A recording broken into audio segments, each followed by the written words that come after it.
in the flyer, and I may not need to repeat them, but they are so clear and very important because they are going to be agents. This discussion will be an agent for cultural restoration and rememory, and at the end of the day, it will be like the advertiser and the advertiser said, it will be our own story. This is our story.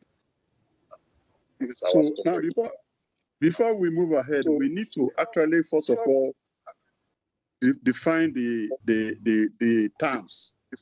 Now, colonialism, as defined by Julian Go in 2021 and Verashina in 2010, is the direct political control of a society and its people by a foreign ruling state. It's a system of domination that establishes and maintains an unequal relationship between a colonial metropole and a territory, often justified by the colonizer's claim of cultural or moral superiority. Then, what is colonization? According to Verashini in 2010 and Wikipedia 2026, it is the specific practice or process of extending a state's power over another territory, involving the actual movement of people, that is settlers, to establish residence or control. It is the physical and structural implementation of the colonial project, which may take the form of settler exploitation or internal variance. So now, we are now talking of decolonization. Decolonization is by Nwacho EO 2026, and the Black History Month 2026 is the political, social, and cultural process of undoing colonial rule.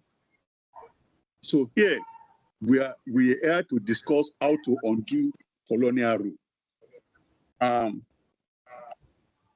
As concluded by Omoregbe in 1993 and Nwacho 2026, the imposition of colonial framework on African ancestral religions had resulted in the systematic distortion of indigenous concepts through labels that rendered them inferior or demonic by European standards.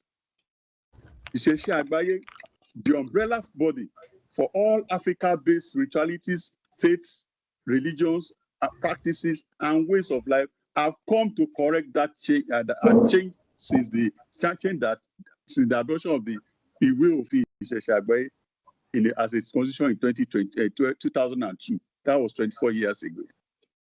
Now, what we are about to do now, and what we are doing, we are just doing what had been done before. In a Turameji, a section of the Holy Sacred Advice of FIFA, it categorically stated that a Turameji awinugo, a Turameji awinu agbon. Adifa formula nígbà tí ń bẹ láàrin ọ̀tá tí àwọn ọ̀tá ní ké kó wá máa kọ́ ìmọ̀ tí wọn kó fi ìmọ̀ tiẹ̀ sílẹ̀. Ọ̀rúnmìlà ní pé ẹni tó bá ti fi tẹ̀ ìmọ̀ tiẹ̀ sílẹ̀ tó ń kọ́ ẹ̀kọ́ àjòjì yóò pọ́n rì orí ẹ̀ máa kọ́ ni. Ẹni tó bá tẹ̀lé ẹ̀kọ́ bàbá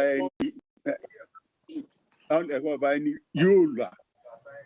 And this, as Sofinde said, because I wanted Ajay, he said it teaches us that if you follow other people's way of life, not less system, you are bound to you are aiming for destruction. So now he refused to follow them to destruction. So then Ogudameji now said, ọ̀rọ̀ àwíyé awo ilé Ògún adífá fún ọmọ ará ayé tí wọ́n lọ bá òrìṣà jà. That they went to hunt further. They went to fight Orisha. The people of the world, ọmọ ará ayé, went to fight Orisha. And whilst they are going to fight Orisha, Orisha now told them, you don't fight me. Go and to take care of your Ori. That is yourself. That is you must be yourself, because Ori is the Ori any. That is what you follow from conception. right from the fetus. It is a ori that takes you to delivery from your mother, to through life, childhood, till the end. And it's the ori that will follow you to the grave. So it means that is just a symbolic something. It is your person, your asha, your way of life, your religion, your everything that is yours. Because if you lose your ori, that means you are just done for. So now it has been before that we have a situation like this in our image. The Kameji is succinctly put it. Ìkàméjì awo ẹnu odò, ìkàméjì awo ẹnu ọ̀nà. Adífá fọ́ọ̀mùlà nígbà tí ó ń lọ sí ìgbèkùn àwọn ọ̀tá. Wọ́n ní pé ibi tó ń lọ yìí, wọ́n máa sọ ẹ̀dẹ̀rù. That Orimila was going on a trip. He went to the enemies have come to take them as slaves. Orunmila, your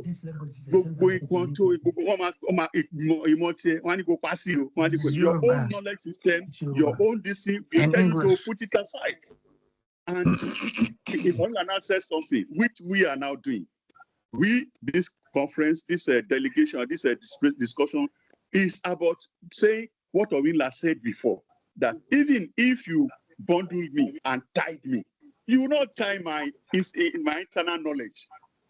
If you imprison me, the body, you will not imprison my knowledge system. So now, I congratulate this discussion, this panel, and the initiator and everything about this discussion. I congratulate them that they are coming up with what has been stated in Ikameji, that we have realized the fact that if they bound us bodily, nobody can bound our internal, that is our knowledge.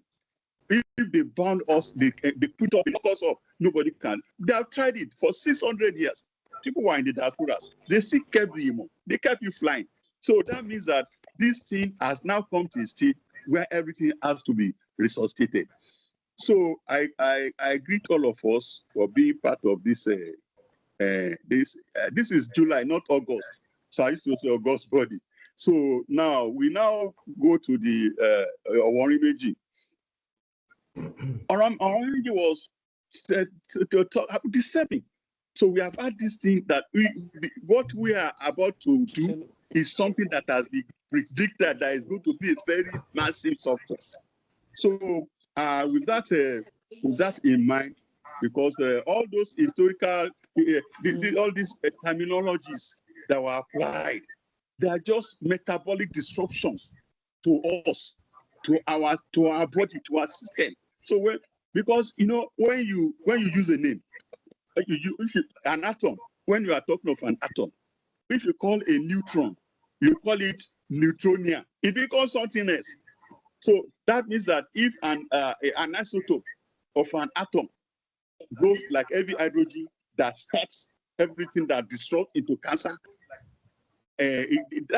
crossing that membrane, that cell membrane, becomes difficult. Crossing the nuclear membrane becomes difficult. So we must now remove all this metabolic destruction to our spiritual thing and come back to our this, because language, terminology is language. We have to now adopt our own real terminology so that our physicality, our spirituality, our cultural everything, our being will become resuscitated, and will now be return the energetic frequency that we operate with for thousands of years. Because something that really occurs that I wonder, if all those faiths that are coming to us from Africa and to Africa, they started for 3000 BC. The story of Adam and Eve was 3500 BC. Right there, near Akure Atayetoro, Okeleru, we have skeletons that were 30,000 BC. So that doesn't mean that somebody that lived 3005 BC is the father of somebody that lived 30,000 BC. No. So we should now come to terms, as we are coming to terms now with ourselves, and now know that our language is Ogu, it's medicine. And when you are applying the wrong medicine to any ailment, definitely it will not work. So we must start to now do cultural, linguistic reclamation, cultural epistemology, everything that we are. I'm sure that our discussants are capable and are going to teach us a lot of things, and then follow the challenging evolutionary thesis that frame African regions as stages. So this is a stage of progression, and just like PB Tech 2011 and Watch or 2026 said, we are here. We must now move. So I have the pleasure of now calling on the discussants who are now present, and then we now move forward and then get our this thing. So you are welcome, all of you, to this panel discussion, because it's something that is going to be very, very. It's an initiation. It's an innovation, and that innovation, I congratulate all these organizers. I congratulate all the discussants. I congratulate all the present, and even I congratulate myself, not being modest as a moderator. Thank you. So this is a discussion. This is a dialogue. It's not a debate. And we want, I mean, when I saw the array of discussants that are involved in this matter, I chill, like we say here. I chill, because these are just fantastic, distinction people that are competent and capable to lead us in this kind of discourse. So we are going to give 20 minutes to each discussant, and we whatever that we summarize for 5 minutes, and then whatever we need to say, we say it, and then we now come together and in a discussion. Everybody will now put up their own ideas, because here is what we are not brainstorming. We are brain gathering, so that we know how to move forward. Yeah, thank you very much.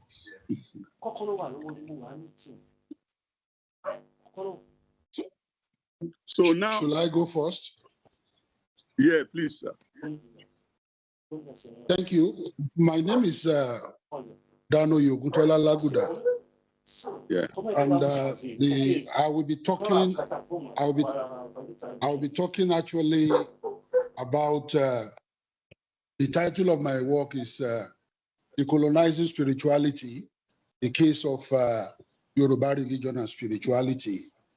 This is my face. I may have to remove it so that I will concentrate on the voice. Thank you. Now, with regards to the issue at hand, we want to decolonize terminologies.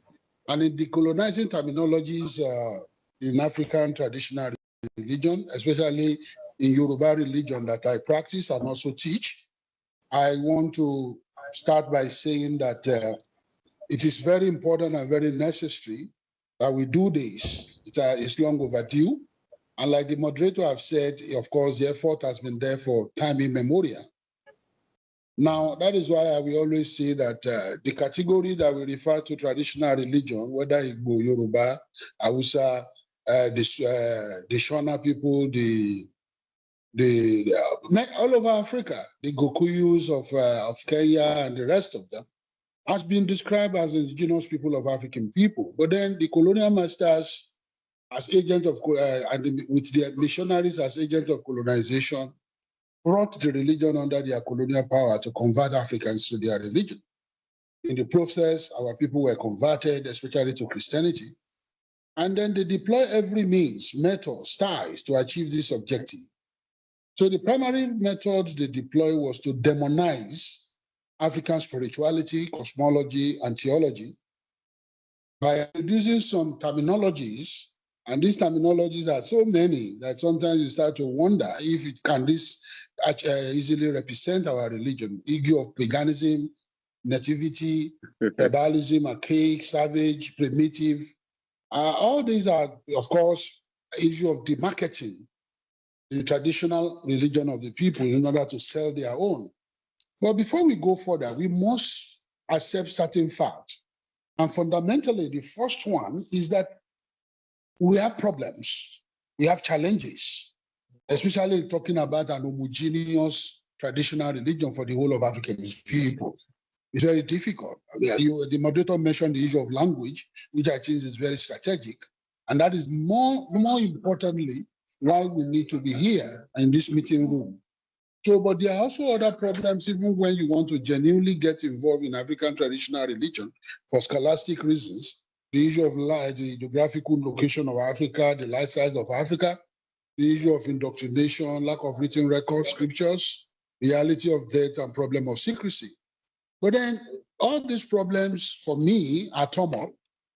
Some of them are real, and some of them are just excuses in order to accept the fact that they have colonized our religion and our knowledge system, which, of course, is the meaning of our spirituality. So I don't want to dwell too much on what the colonial master did to our religion, but then I would like to talk about the religion itself. So what I did was to try and define Yoruba religion as well as Yoruba spirituality. Now, I look at what the colonial master did by looking at what P.A. Talbot said when it was submitted that the religion of the inhabitant of southern province of Nigeria, that is talking about Yoruba people, will appear to be composed of four main elements: these polytheism, anthropomorphism, animism, and ancestors worship. Well, I agree. Talbot may be correct that there are some elements of anthropomorphism, polytheism, especially talking about the pantheon of deities, and animism, and veneration of the ancestors. There's no running away from it. But it is not in the way he has conceived it or tried to push it forward as a person that was a scholar in the colonial period. So, but then, to go further, like I said, before we start doing all these things, we see a response by a post-colonial scholar, Abioye, for example, who came up and said that, yes, when you talk of religion globally, you cannot be thinking of religion and saying that all religion can be the same. And to him, he said, no human faces are exactly the same as another face. But it is like many others in having two eyes, a nose, two lips, two ears, and in the same way, no two people ever respond to God's presence in exactly the same way.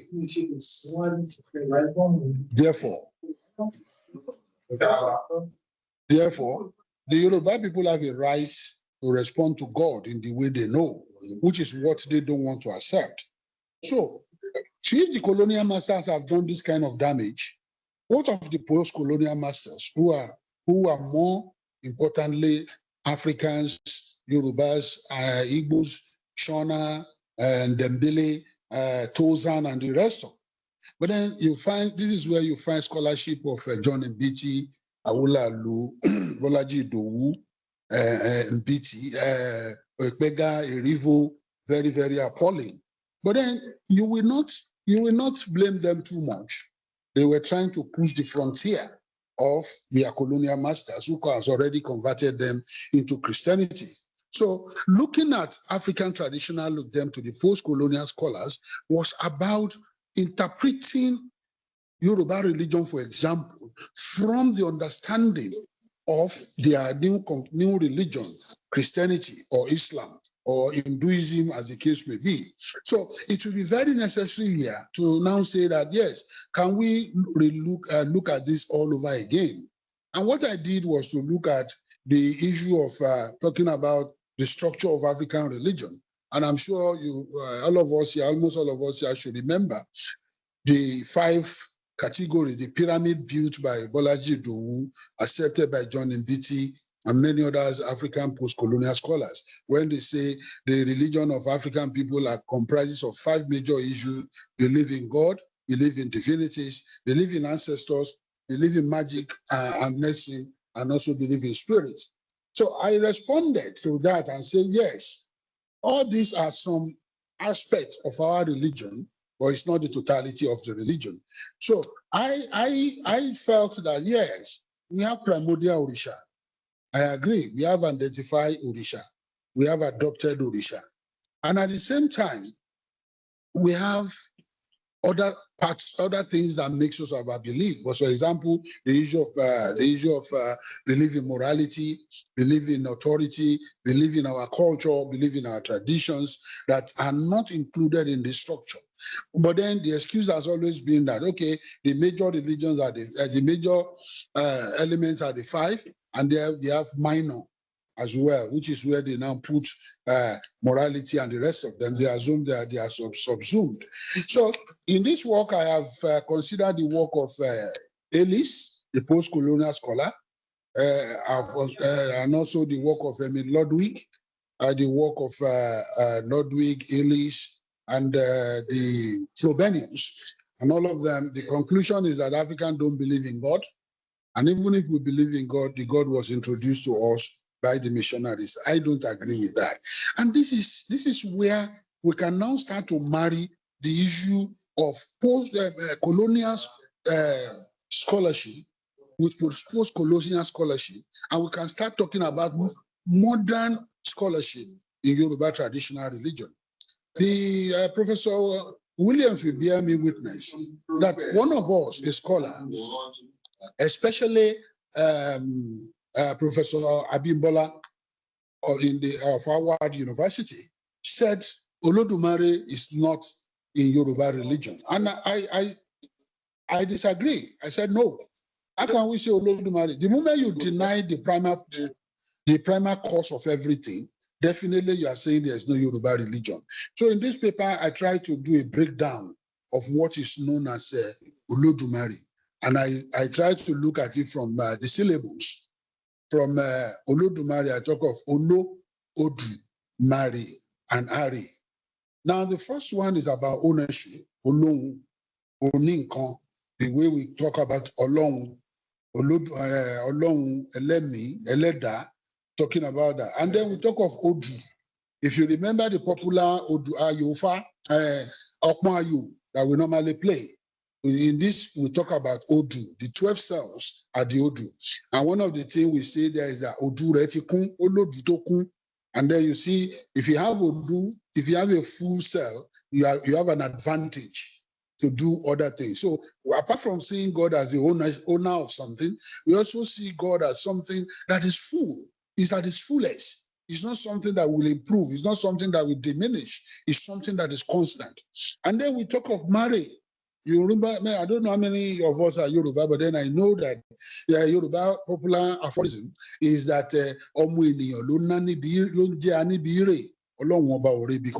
which means God is immortal.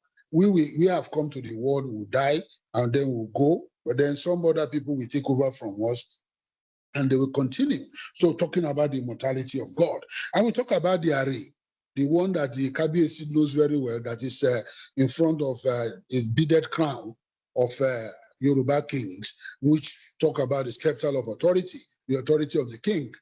And that is directly from Olodumare. And that is something that shows that as God has as God has power over everything, our kings, Kabiyesi, also have power over their domain, and it's 100%.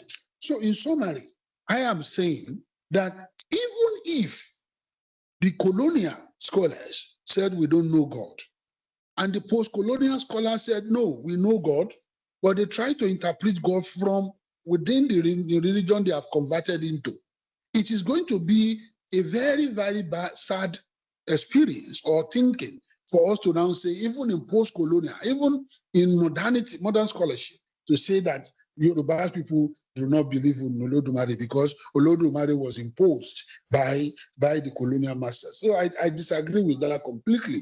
And this is where I now say that, look, we need to start to think of changing the terminologies, reconstructing what we mean by African traditional religion or Yoruba traditional religion. For that reason, I have tried my best to start by trying to create a new terminology. Instead of saying Yoruba traditional religion, we start talking about Yoruba indigenous religion and spirituality.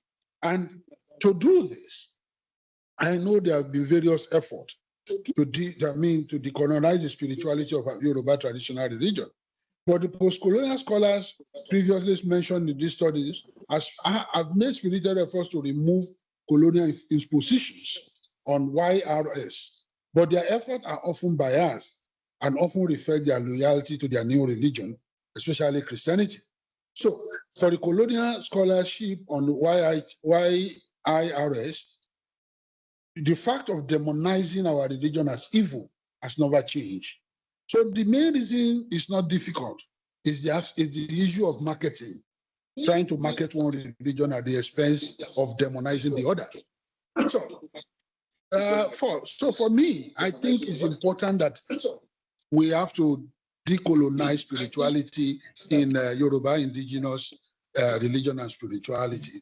So we can continue to argue here and there, but my own thinking is that, for example, I agree with Bolaji Idowu, Adelumo Dokwamu, and John Awoladu that for what they have done in trying to bring forth the Yoruba traditional religion.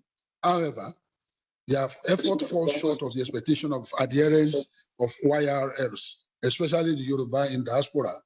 In Lagos, Nigeria, the activities of Ijo Orunmila Ato and Ijo Orunmila Adulawo are critical example of attempt to sustain the theology of Yoruba indigenous religion and spirituality by dressing it in Christian theology and practices. And they are still there. I mean, the Orunmila Ato is on at number 2 Freeman Street, Ebute Metta, Lagos. We attend their services. It's patterned after Christian religion, and then there's no difference except that they will read their first lesson in Odufa and also Bori. They will all bring kola nuts to do Ibori at the end of the service. So these are just wearing a new garb, okay, for Christianity, and in the effort to call it Yoruba religion. But then I am taking it further that it is very important for us to do this redefinition and in order to remove the imposed belief of the colonial and post-colonial scholars and allow for a clearer understanding of the belief system by all adherents of IRS. So our attempt to define should be critically examined. We need to critically examine the concept of the Olodumare and place it in proper perspective. Bolaji Idowu 79 attempted this and concluded that religion is monotheistic. There's one God, but it is diffused. Scholars as Ofusia also reject this classification for Olodumare as conceived and worshipped by the Yoruba as diffuse monotheism. Ofusia actually advances classical example from global metaphysics to debunk Idowu's claim. According to Ofusia, monotheism is the most recent among various concepts of God. He references Aristotle's assertion that there is only one God, but describes his doctrine as deism rather than monotheism. Toyin Falola in 2025 raised the question of empiricism, that the debate, he doesn't want to dwell on the debate of one God, but then he wants to talk about Yoruba religion and understanding of Olodumare, that look, this is no debate that African Yoruba people believe in Olodumare. I quote him now. The Yoruba have a deep-seated belief in supernatural power that governs the universe, whom they call Olodumare. However, this cosmic being cannot be worshipped as done with Allah or Christian God. They do not think that Olodumare can be adequately described in words. It's too complex and magnificent focus of human devotion. It is rare to come across temples specifically dedicated to the veneration of Olodumare, and neither is there allotted time for the worship. Olodumare does not exist in human form. Olodumare is commonly perceived as a universal energy accessible to all, regardless of whether. So the issue of asking us for empirical evidence of Olodumare, it cannot be sustained, because even the lack of evidence does not mean that something does not exist. So that is for me. So, and John Bewaji, of course, is a guy that believes in the reality of Olodumare and the religion. So I try to draw a very big conclusion. It's a very wide one. And what I'm saying here is very simple. that look, we cannot run away for decolonizing the indigenous religion of our people. And like the moderator said, it is the language we need to tackle first. And the first language, of course, is the name of God. Of course, is the name of the days, is the name of we call our people, is the name we answer. If somebody say that I don't believe in Olodumare, and I ask the person, why do you now use Olodumare in the Yoruba Bible? Why do you use Olodumare, Olorun, Eleda, Elemi in the translation of the Muslim Quran, in the transliteration of Muslim Quran? So these are the kind of things. So for me, this paper, I'm going to make the soft copy of this paper available to panagraphs after this, and then let it be shared so that people can respond. Because this is my thought. These are my thoughts when I was given the responsibility and say that I'm going to present in this particular thing. So for me, we need to start to change approach. We need to start to change approach in the way we study. It's not just talking about religion, it's also talking about spirituality. And whenever we use this term, religion, spirituality, we should be afraid of the Western connotation of what they mean. We should rather be thinking of what they mean to us as Africans and as Yoruba people. And this is why I say that we cannot do this by just reading books.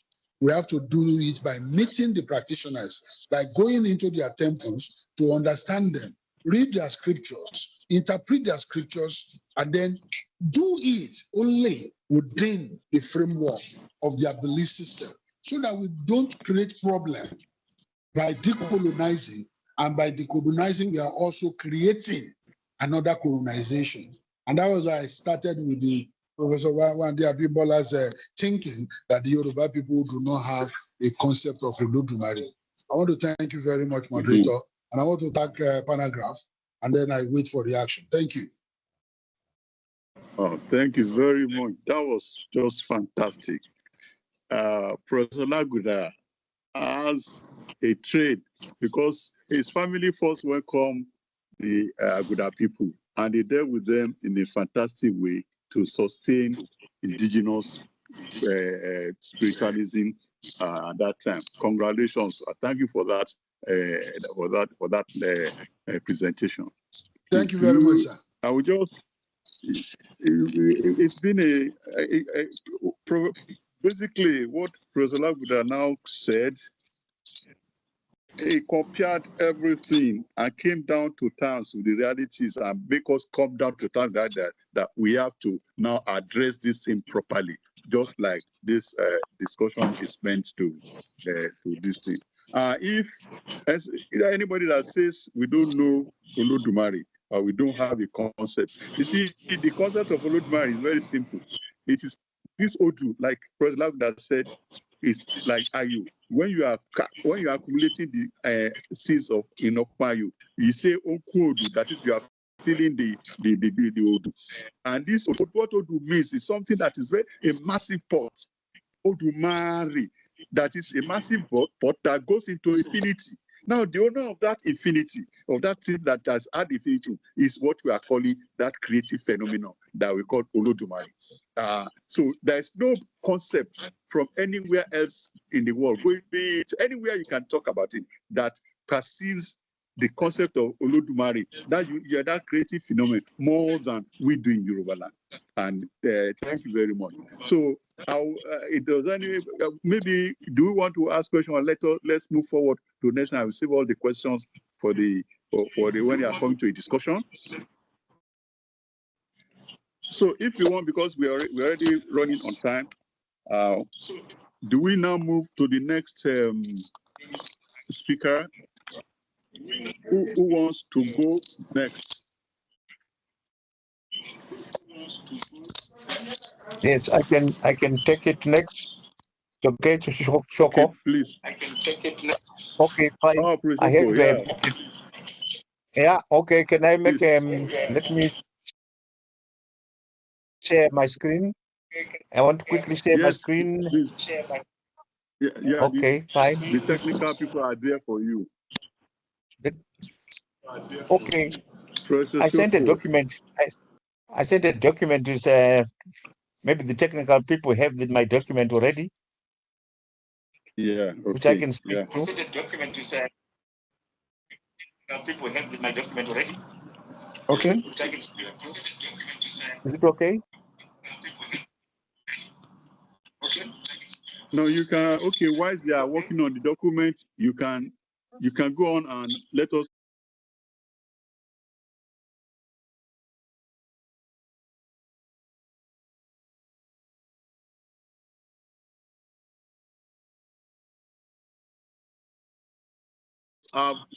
What is in the document, because it's already you. You just want to share with us. Okay. Yeah. I'm trying.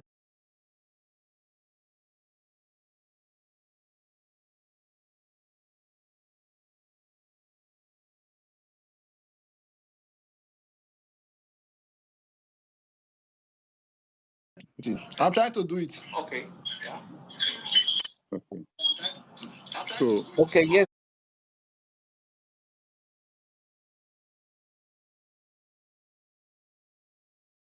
The title, I can proceed. Why is they are connecting? Is that so? yes, please do. Please do. Okay. The title of my paper is called Decolonizing Terminologies. In the first place, my name is Professor Tabona Shoko from the University of Zimbabwe, where I teach African traditional religion as a subject. The title of my topic is Decolonizing Terminologies. Professor Shoko, I know you are going to have a lot to say, because you are the Zimbabweans whose this road somebody stole all the artifacts. So please go ahead. Yeah, go ahead. Yes, thank you. So the title of my paper is Decolonizing Terminologies, Colonial Language, Doctrinal Distortion, and the Restoration of Shona Traditional Religion. So I'm going to use Shona as my point of illustration. Okay, yeah. So in this presentation, I do analyze how colonial terminologies have distorted the Shona traditional religion, and I propose restoring ethnic language to the doctrines. So what we notice is that the colonial terms have forced the Shona religion into Christian or Eurocentric frames through these distortions. The doctrines have been distorted, and therefore the colonialists delegitimized the Shona or indigenous rituals. So the paper proposes decolonization by restoring the Shona terms, meanings as well as rituals. The aim of this paper is to actually ensure epistemic accuracy and religious self-determination, not necessarily nostalgia. So in this paper, I also start with the research problem. What we want to situate as a research problem is that the colonial encounters did not only impose political rule, what they did was to impose a language regime. So terms like ancestor worship, witch doctor, terms like spirit possession, and fetishism are misleading, but they entered the academic and public discourse as default descriptions of African religions. So what we can simply notice is that the terms such as ancestor worship have pointed out to praying to a god with a small g. The terms like witch doctor have also portrayed a healer or traditional healer as a witch or wizard. Terms like spirit possession have been coined, signifying or pointing towards demonic practices, and fetishism are actually referred to as charms of evil. So such terms are not neutral. They actually conform to the discourse of primitivity. They are dangerous and irrational, and created influence conflicts among the local people, and naturally created epistemic violence. So the conceptual framework that I utilize for my paper is actually taken from Ngugi wa Thiong'o, and I think is a very popular poet and author, Sabelo Jane Love Gacheni. All these are scholars projecting the frame of decoloniality. So they draw on three lenses: And what are these three lenses? First, the language. The earlier speaker has spoken about the issue of language. That's the language shaped thought. Second one is that colonization happened in the mind too, not necessarily outside. No. And, and the third point is that to truly understand, let's listen to the people who practice it. So, in this particular context, we also want to move forward and share the methodology which I've used for the paper. I've utilized all the books from 1890 to 1965, projecting how missionaries translated Shona words. Also conducted interviews among elders, talking to spirit mediums, traditional leaders such as grandmothers in some areas of Zimbabwe, and also compared stories, old folk tales, poems. That project, we were post-colonial texts and so forth. And so we were able to extract how meaning shifted. I've also been able to observe and participate in ceremonies such as rain-making ceremonies now and also before that, and noted how the words have changed. But as we proceed, colleagues, let's understand the Shona religious worldview. Okay. Yeah. In short, the Shona comprises, they have a belief system which is centered around the concept of Mari, a god, which is well, the creator of humanity. Of course, there are so many other praise names. I won't go into those. But then there's also the phenomenon of of course, there are debates. Sorry, before that, there are debates surrounding this concept of Mari, the Shona god. Yes, some scholars argue that the term was brought by missionaries when they translated the Bible because the same term exists in the Bible. But however, research has confirmed that the Shona term Mari is indigenous, extracted from archaeology by even some scholars like Terence Ranger and others. And local people do confirm that the Shona Mari existed prior to missionary or the biblical times. There are other spirits like ancestors who are departed relatives, alien spirits, or spirits which are not necessarily related to the members of the living. These are called Shavi spirits. You also have mermaids and then spirits of revenge. And you also have practitioners, of course, human beings such as chiefs, healers, spirit mediums, midwives, and there are a host of beliefs and practices, including but not limited to rituals, taboos, totems, omens. Sacred places do exist, mountains, rivers, as well as objects, and the concept or the phenomenon of the land is very critical. Witchcraft and sorcery issues also prevail. Overall, what we are projecting is a functional religious system, which the Shona people believe in, even prior to colonization. But let's move on to understand how the colonial worlds changed the religion and misconstrued some of the terms. The Shona people use a word called bira. Bira, this one is a ritual term which is used for a beer drink, especially in terms of ancestral veneration. The colonial term is associated with them is that it is hidden ritual. That beer drink is hidden ritual, and there we see the misrepresentation. It only appears in terms of beer drinking and dancing. So the correct term that must be applied is that bira is a formal ceremony communing with the Vadzimu or the ancestors. It resolves disputes, cleanses evil, and also restores harmony. Let's look at another term and see how it has been misconstrued. Right, the term Vadzimu referring to ancestors. This Vadzimu has been taken by the colonialists to refer to ghosts, to demons, and the phenomenon of ancestor worship has been coined. So the colonial setup is that projects hidden ghosts and then family gods, but that one is a misrepresentation. Phenomenon reduced to fear of the dead, relatives, and spirit possession and spirit rituals. So the correct usage of the term is that Vadzimu are family ancestral guardians who protect and guide descendants. They also intercede with Mwari, the god or supreme god, and to uphold moral order and unity.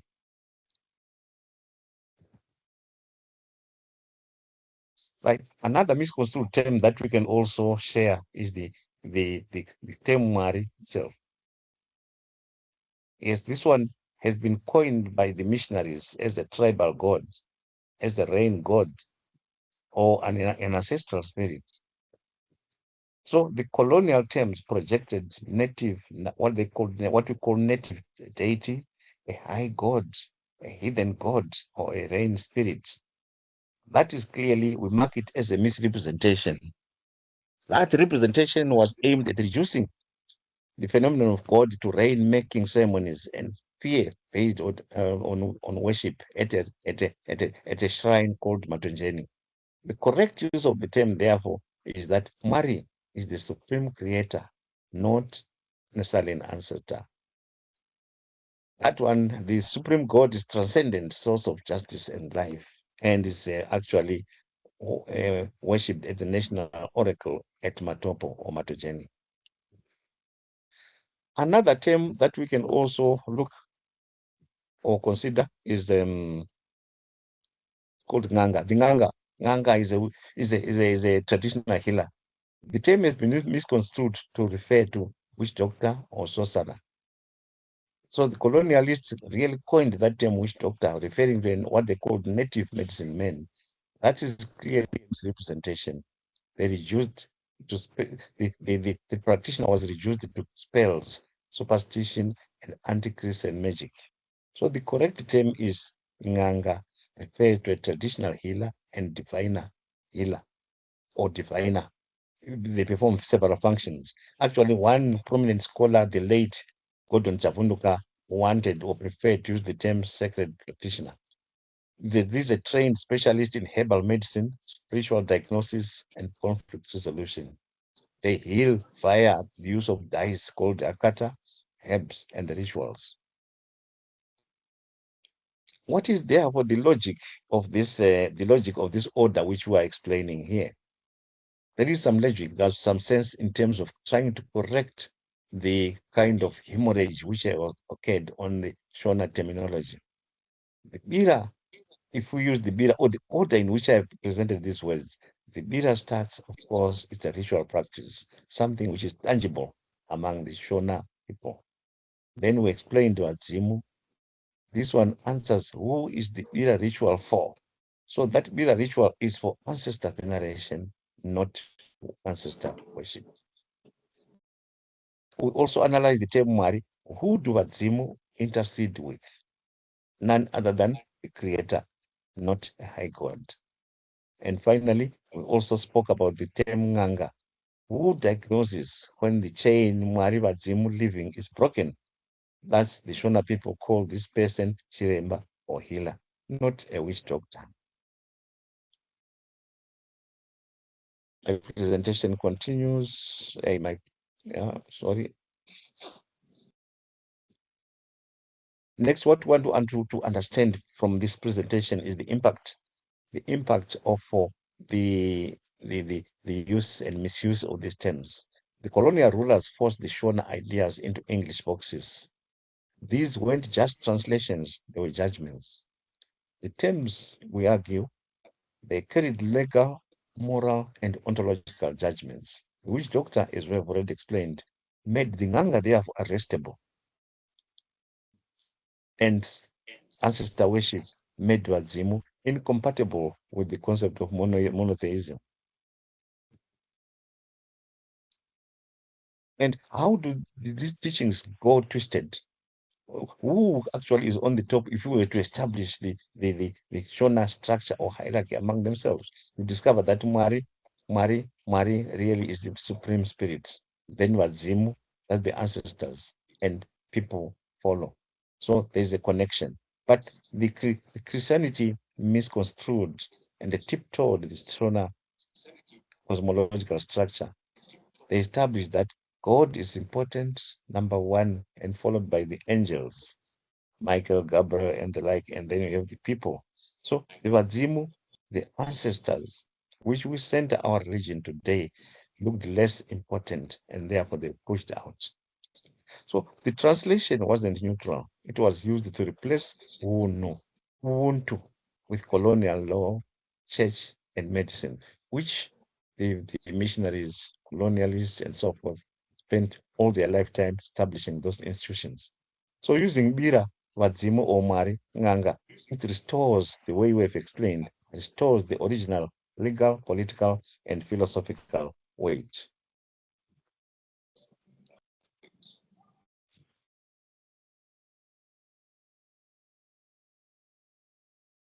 So my presentation is ticking, it's ticking at some point, but now I get it. Thank you. So what are we arguing now? And having now the twisting of this terminology, what happened in real life?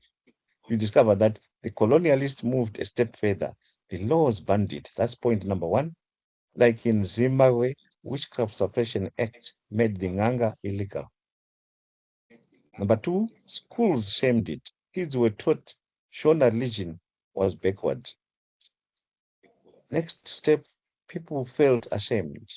Some of them would actually profess in the open, we don't worship ancestors, even though that's not what Mzimu means. So we ended up with mixed up versions.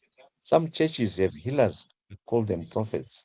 So that led to changes in the original meaning.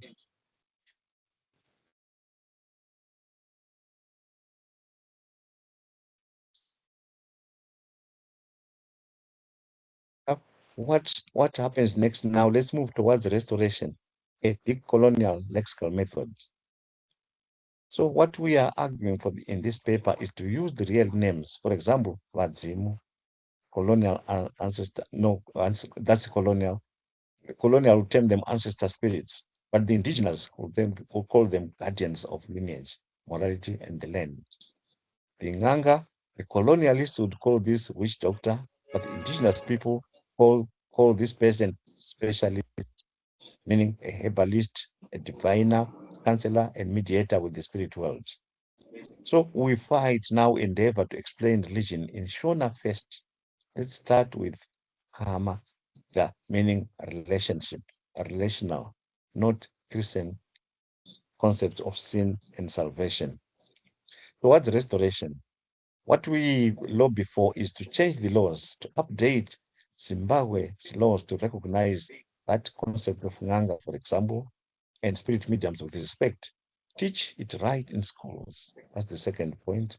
Chivanu meaning the personality or uhunu or ubuntu phenomenon. Chivanu classes use Shona stories. We argue that they also must use words first, English second. So the Shona people are also expected to do ceremonies publicly, to hold the Bira rituals Mukwera openly with correct names so that the youth can also learn. And what are the anticipated contributions, therefore, to religious studies? We expect that this kind of approach provides a model of how terminology shapes doctrine beyond Africa. Secondly, to the Shona communities, what does this, therefore, mean? The model produces a glossary of restored terms for use in schools, law, and liturgy. And to decolonial theory, what does this imply? The model moves from critique to applied linguistic restoration. By way of conclusion, ladies and gentlemen, I want to point out that colonial terminologies were not neutral labels. They were theological verdicts. Decolonizing Shona traditional religion requires lexical sovereignty, the right to name the sacred in one's own language. Restoration, therefore, is not return, but it's recentering, letting Wadzimu be Wadzimu, those are the ancestors, and let Mwari, the God, be Mwari on terms set by Shivanu itself. I thank you, Chairman. I'm done.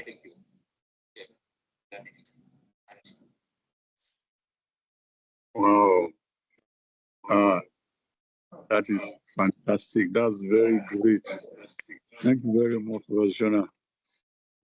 You really, that was, and now what, let me just summarize uh, it's just big that we come to terms with the realities that lexical sovereignty has to be involved when we want to change this this thing we are talking about. So thank you very much, Professor Shona. And like I said at the beginning, when you are beginning, I think you are in a good position to talk about this colonization thing, because all your countries, this thing we learned were stolen. So thank you very much for this. So it affected you directly. So we know Exactly. You're in a position to now say what it's all about, how we are going to handle it. So thank you very much. So thank you very much. So maybe we go to the next speaker. We'll go to the next speaker. Who goes in first? Who goes in next? Hello. Hello. This is Queen Mother, Dr. Dorothy Desir. Queen Mother. Yes, how are you? Yeah, we say KBSU for the Queen Mother.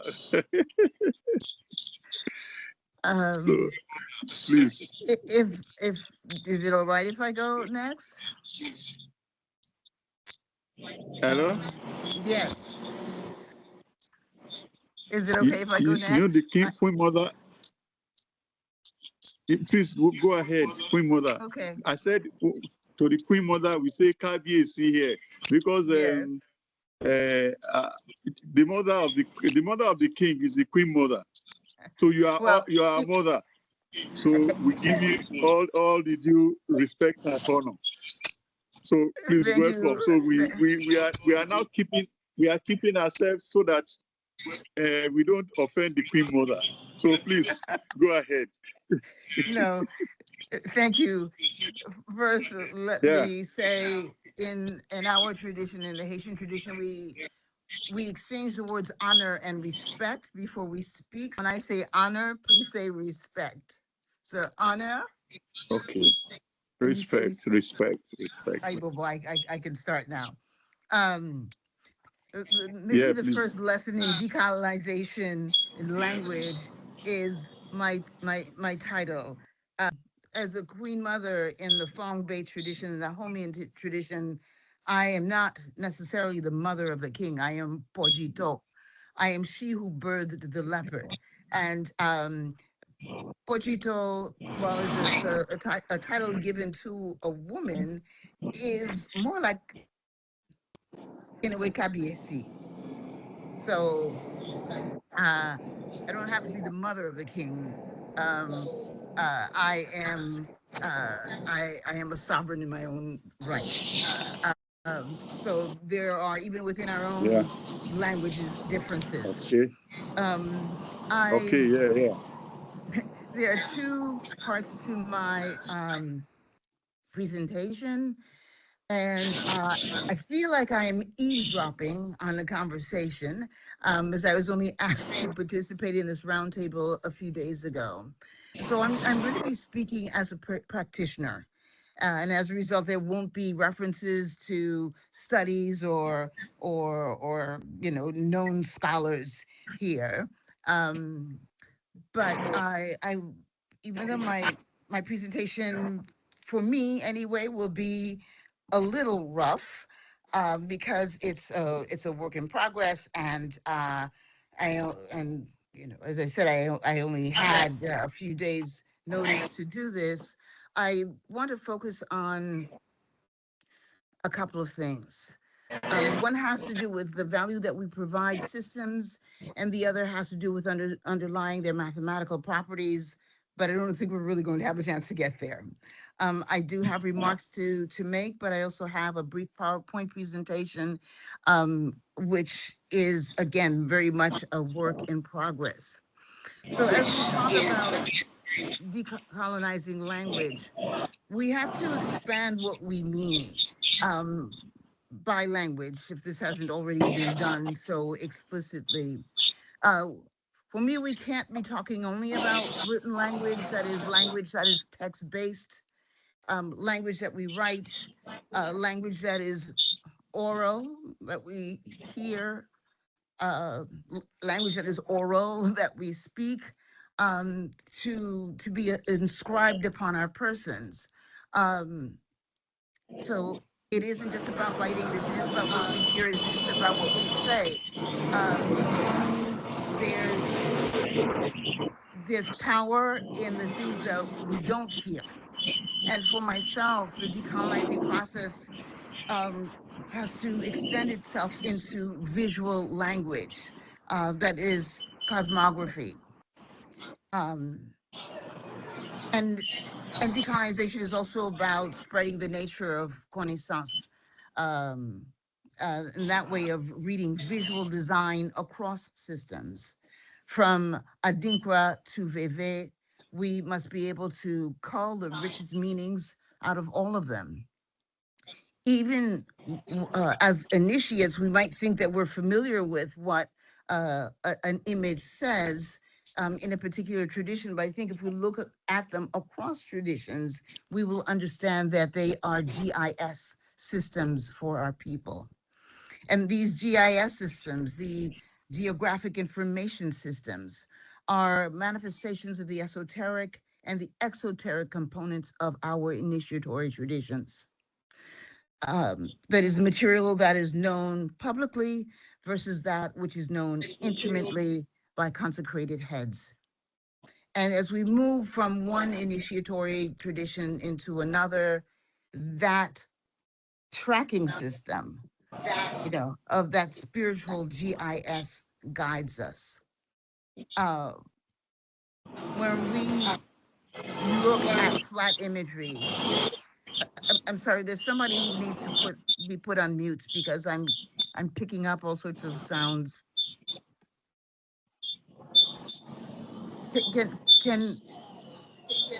I don't know who isn't on mute, but it's very distracting. Okay. I'm sorry. Okay. When we're looking at flat imagery or two-dimensional imagery, it's sometimes misleading because in fact they may be three-dimensional or really fourth-dimensional in nature.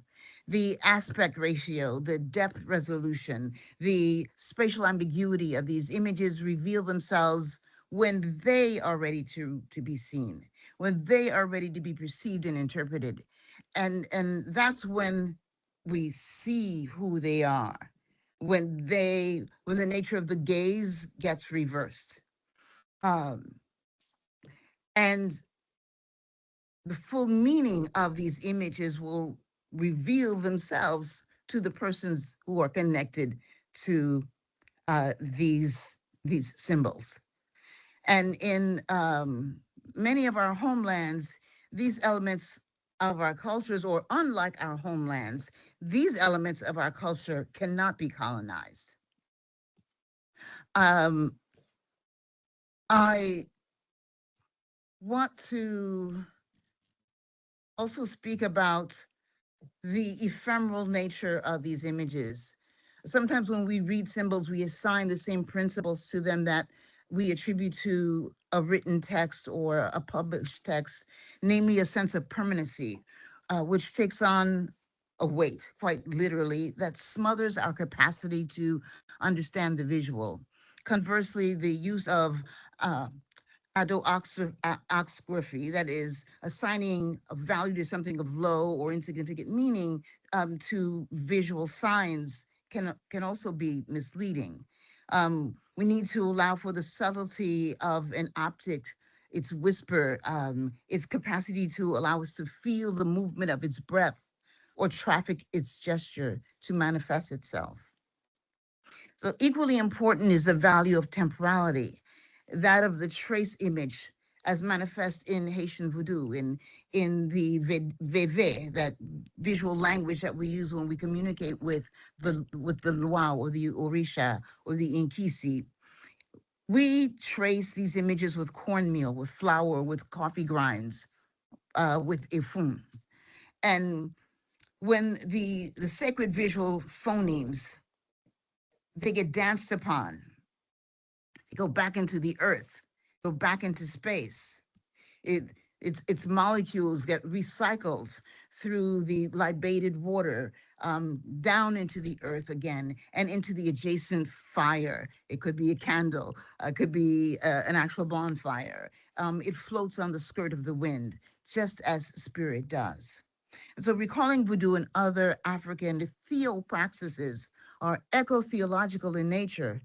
Decolonization of spiritual language and thought and space relates to how we move through that space and therefore how we think. We're going to take a look at some Ndinkra and Veve images, images that are visual communication systems from Africa and the African diaspora that double as profound mathematical and geometric frameworks. They reveal how mathematical laws ranging from transformational geography to theoretical particle physics and non-linear scaling are deeply woven into indigenous art, religion, and science. The math is always mathing for us, from our magnificent hairstyles to our rich textiles. And we may not be able to get through that part of things, but I want us to at least look at some of the images that I have.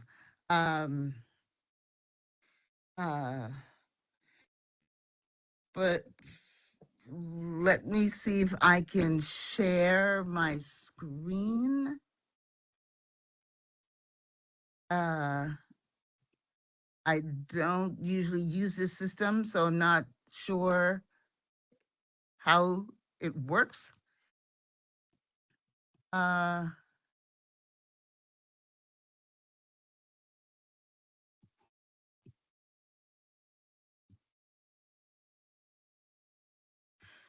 Is the technical person able to guide me? Yes, you see up on the right, it's written share. It's a rectangle. After the microphone, there should be share. So do I share my entire window? Yes, you share your entire window, and then there you open full screen your slides. Okay.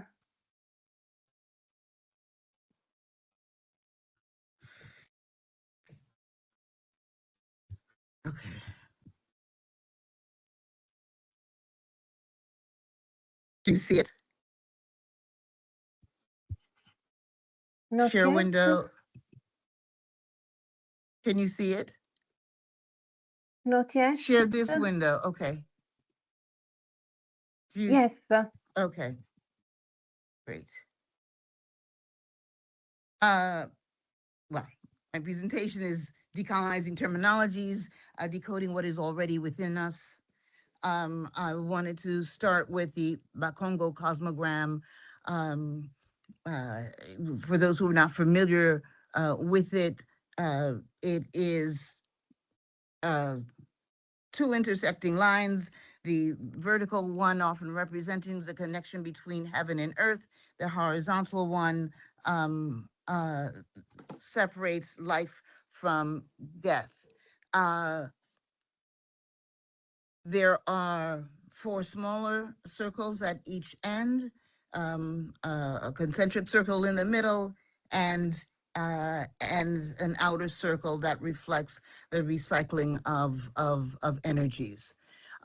Each point, each quadrant represents different elements. So at the top, we have at the north the peak of physical power. It's associated with maleness, with noon. To the east,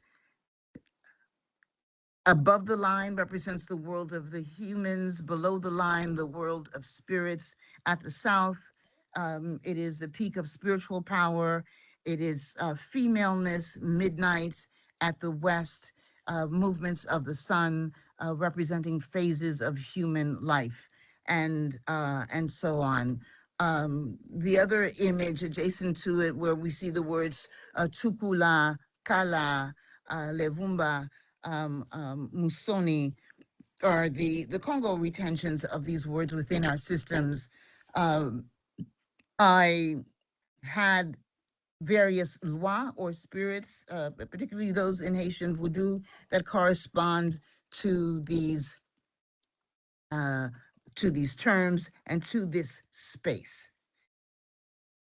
So already we have a mindset for thinking about decolonizing a space and using language that reflects our sensibilities and connects the various lois, the various deities, the various forces of nature that correspond to these elements.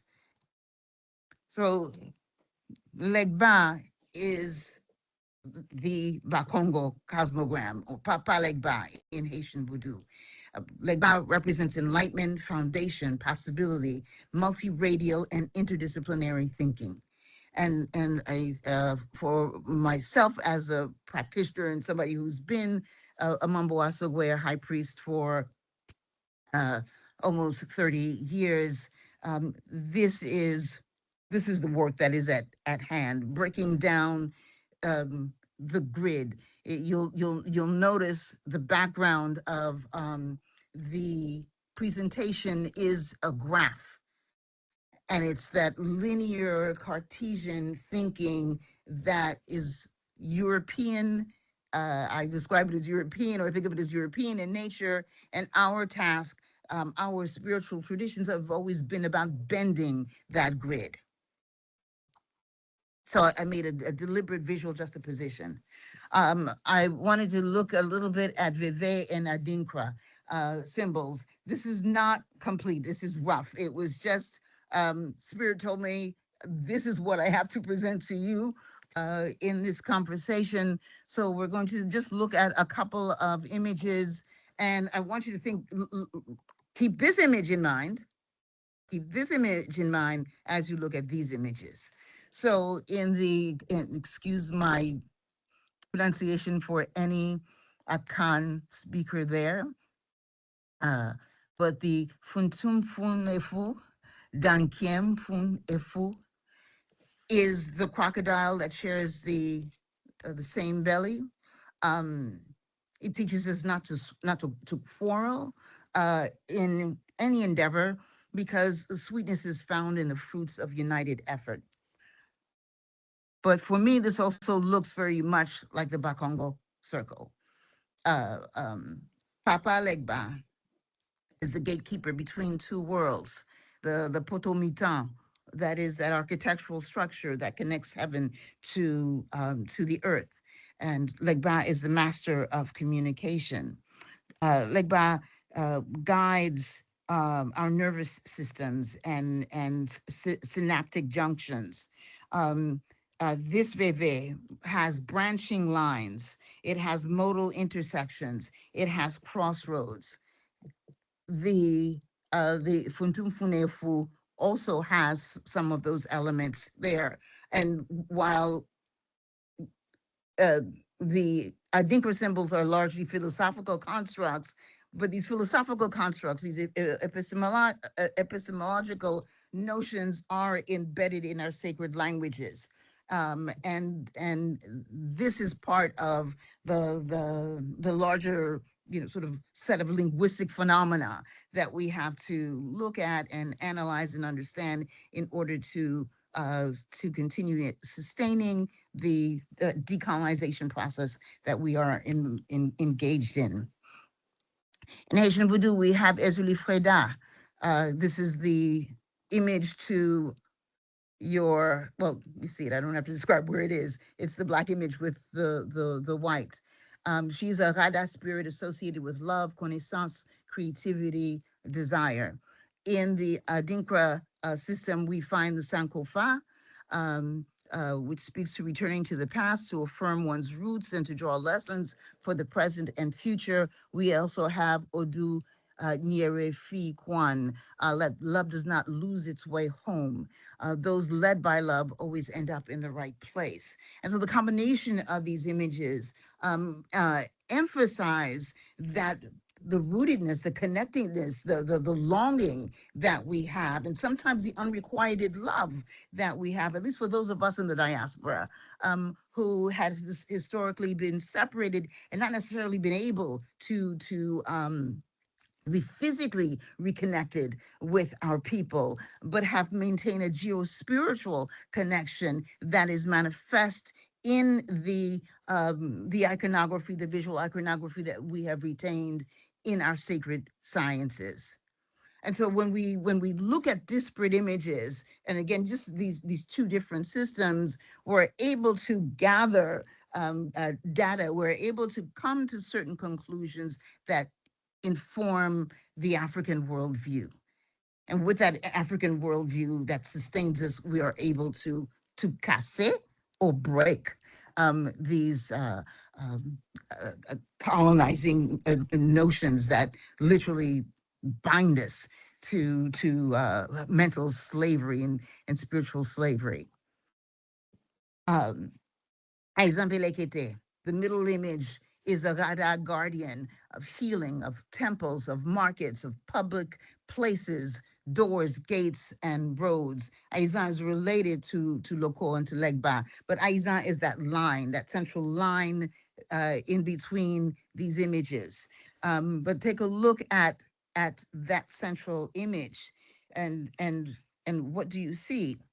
What you actually see is a leaf, and that's why I have the Aya symbol, the symbol that speaks to endurance, independence, defiance against difficulties, hardness, preservation, and resourcefulness, and the Nyamin Ti, God's grace, that by God's grace, I won't feed on leaves like an animal. So the notion of the leaf, longevity, prosperity is embedded in these images.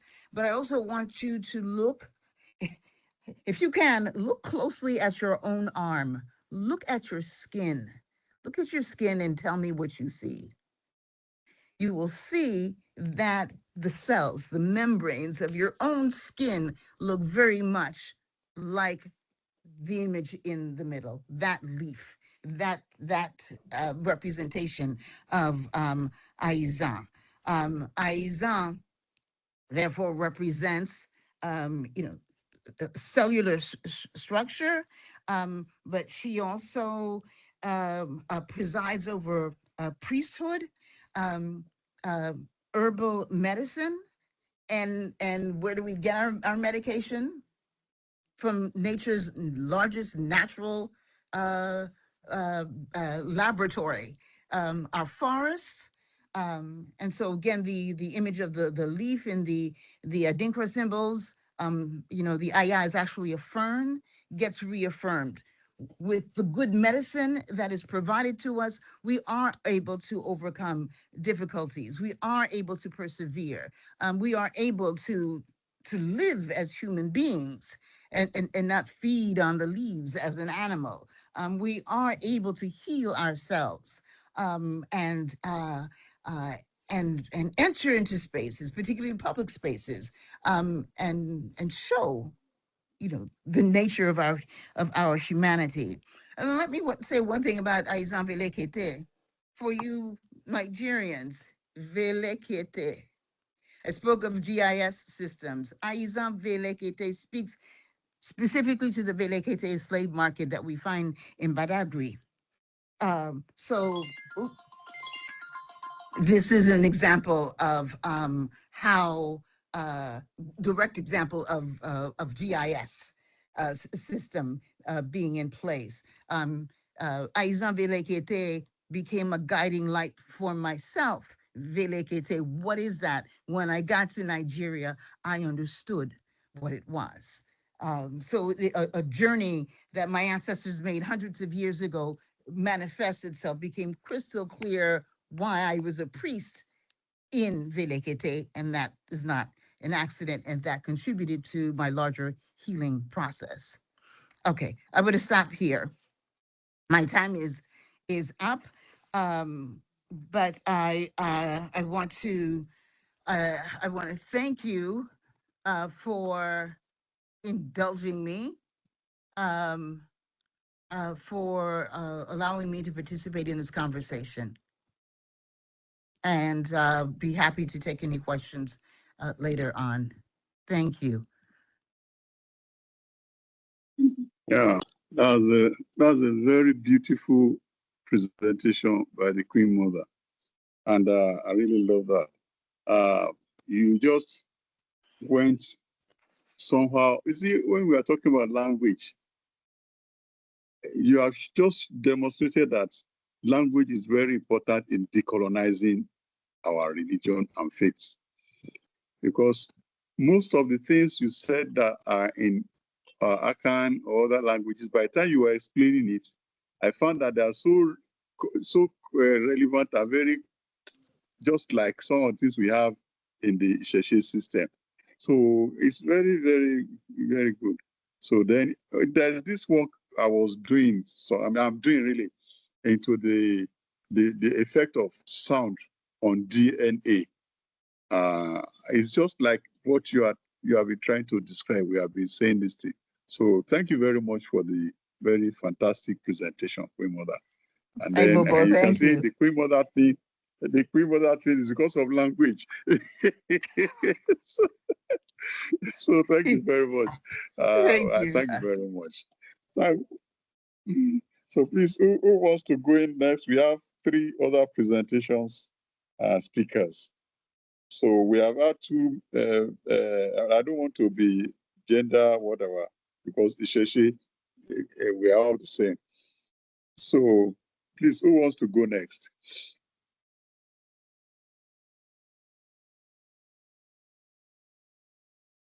Okay. Is Yarisha Dr. Sweli Consenso on ground? Dr. Sweli? Okay, Cavo. Hello. Dr. Cavo, okay. Professor Daniela Cavo. Okay, so thank you very much for this invitation. It's a great pleasure to be here, and I'm also learning a lot from the colleagues and from the previous speaks. I'm trying to share my screen. Can you see it? Yeah. Yes. Okay. Yeah. So thank you so much. It's so interesting to hear also your talks and to learn from you. I am Daniela Calvo, an Italian anthropologist.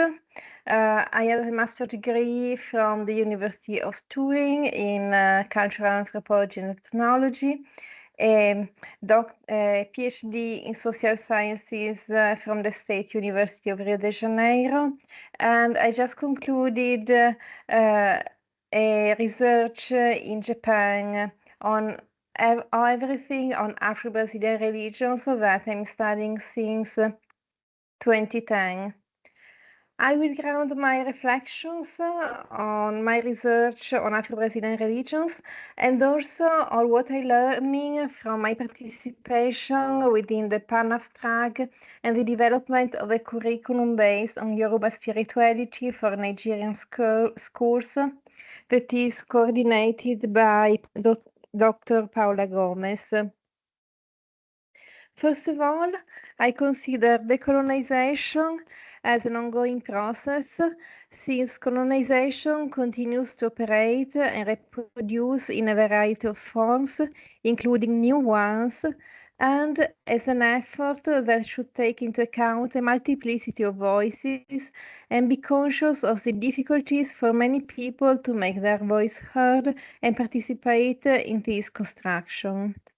Decolonization should be a global project, being aware that there is not a single solution, but it should also take into account local, cultural, and sociopolitical differences, history, global processes, daily experiences and relationships, not only, as was said before, not only among humans, but also with other more than human beings that include natural beings like the land, the air, waters, animals, plants, forests, microbes, technology and artifacts, and spiritual beings. Speaking as an anthropologist, I would like to pose two main questions. How can anthropology advance in decolonizing itself, discourse, and academy? How can anthropology support decolonizing practices flourishing in various parts of the world? These are very ambitious questions, of course, but I would like to propose some reflections and some attempts from my research and focusing on especially on language, concepts, and methods.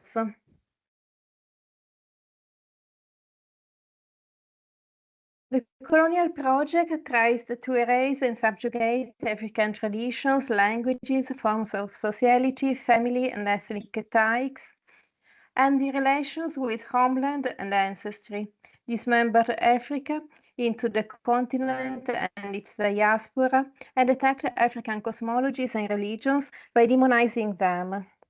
Colonization continues to attack African and Afro-diasporic worldviews and modes of existence in a variety of forms, imposing ways of naming and relating to, among others, the spiritual world, health, nature and the territory, food and gender. Concerning African ancestral religions, I agree with Oyonke Oyewumi that the demonization tried to attack the basis of African thought. And this is why among Yoruba people, it was Eshu and Iyami, the ancestral mothers, that were particularly attacked and associated, respectively, with the Christian devil and witchcraft.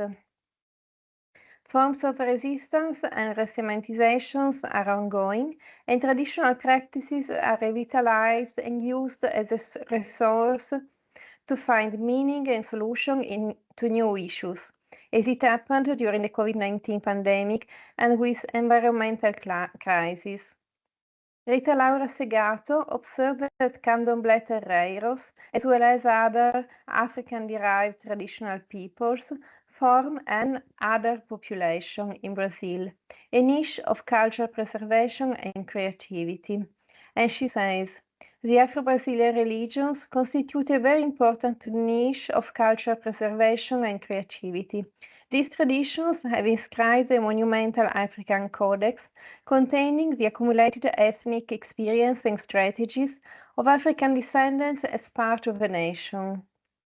It contains a stable repertoire of images and make up a truly alternative myth, and the forms of conviviality they enforce spread far, affecting the society at large, well beyond the niches of orthodoxy, where the work of elaboration and preservation of this codex takes place. In this sense, this codex operates as a stable reservoir of meaning from which flows a capillary, informal, and fragmentary impregnation of the whole society. I would like to introduce an important concept that extends that of the colonial and post-colonial, that is counter-colonial. It was proposed by Brazilian quilombola activist and writer Antonio Bispo dos Santos, and I specify that Quilombo were originally communities of African descent that resisted slavery during colonization, and then came also to include other communities formed through territorial, social, cultural, and kinship relations. Antonio Bispo dos Santos started from the premise that colonization, accompanied by Christianization, global processes, and a capitalist concept of progress is an ongoing process, which continues to operate and hampers the existence of other modes of existence, of nature, and the continuity of life. according to Antonio Bispo dos Santos, since nominating is dominating, language and epistemology are central in the elaboration of forms of resistance and flourishing that emerge from African ancestral traditions. A focus on language resonates with Brazilian intellectual, author, activist, and professor Lélia Gonzalez, and her refusal of a racist language, which prevents Black Brazilians from attaining an effective awareness of themselves as descendants of Africans, as well as with Kenyan writer Ngugi wa Thiong'o, who focuses on languages as a tool of mental subjugation, and he proposes to remember Africa, remember Africa's body and soul, which has been brutally dismembered during colonization, to combat deprivation, dispossession, and exploitation, as well as to reform identity and resistance to asphyxiating foreign influences through the use of indigenous African languages. Colonizers' language dramatically shows its effects in the imposition of Portuguese names and later also surnames on enslaved Africans and their descendants. European name-giving implied their dismembering, the erasure of their connection with ancestry, and the impossibility of reconstructing their genealogy, while linking them and and acculturation. Leandro Fonseca Misiato notes that the beginning of a slave's life coming from Africa was initially due to the rupture of identity. The Black person who recognized himself or herself as a transpersonal being, identified and identifying from the innumerable ancestral elements of his or her land, saw himself or herself as someone disembodied, fragmented in his or her origin, as someone who reflected the other, the colonizer, and no longer himself or herself. Thus, the negation of the name has functioned for the colonizer as a nominative strategy for objectifying Black lives, as implied the enslaved persons in the disorganization of themselves, in the awakening of their ancestral potency, and the obstruction of the secular sense of being a person. Names are thus important pieces in remembering Blackness, similarly to what Nombulelo Shang noted in South Africa, where the revival of Khoi and some names, as well as the people and events they were connected to, is another method of remembering and reconstructing the self through memory. In Brazil, the growing tendency to register children with African names, which usually involves the one received in the ritual divination of Icomojadé, according to Ifa tradition that is spreading in Brazil, or to have the name received after Ifa or Candomblé initiation in the African language of their nation, materializes the spiritual connection with African ancestry. However, some public officials resist these attempts at renaming, expressing another form of institutional racism and resistance to Black identity claims. Using European languages in our oral and written communications binds us to a certain language and terminology, which has historical and cultural connotations and configures lifestyles, practices, and relationships. Just to make an example, Candomblé is often defined in scholars' works as monotheism or polytheism. This echoes was what said before in a previous talk. And this depends on the choice to focus on Olodumare or Olorum as the supreme god or the Orisha as multiple gods.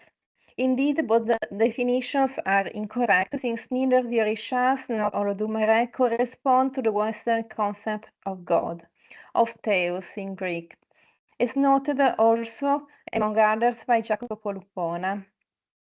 Moreover, some re-elaborations of Yoruba cosmology sustain the presence of three gods which correspond to the Holy Trinity, Olorun, Obatala, and Orunmila.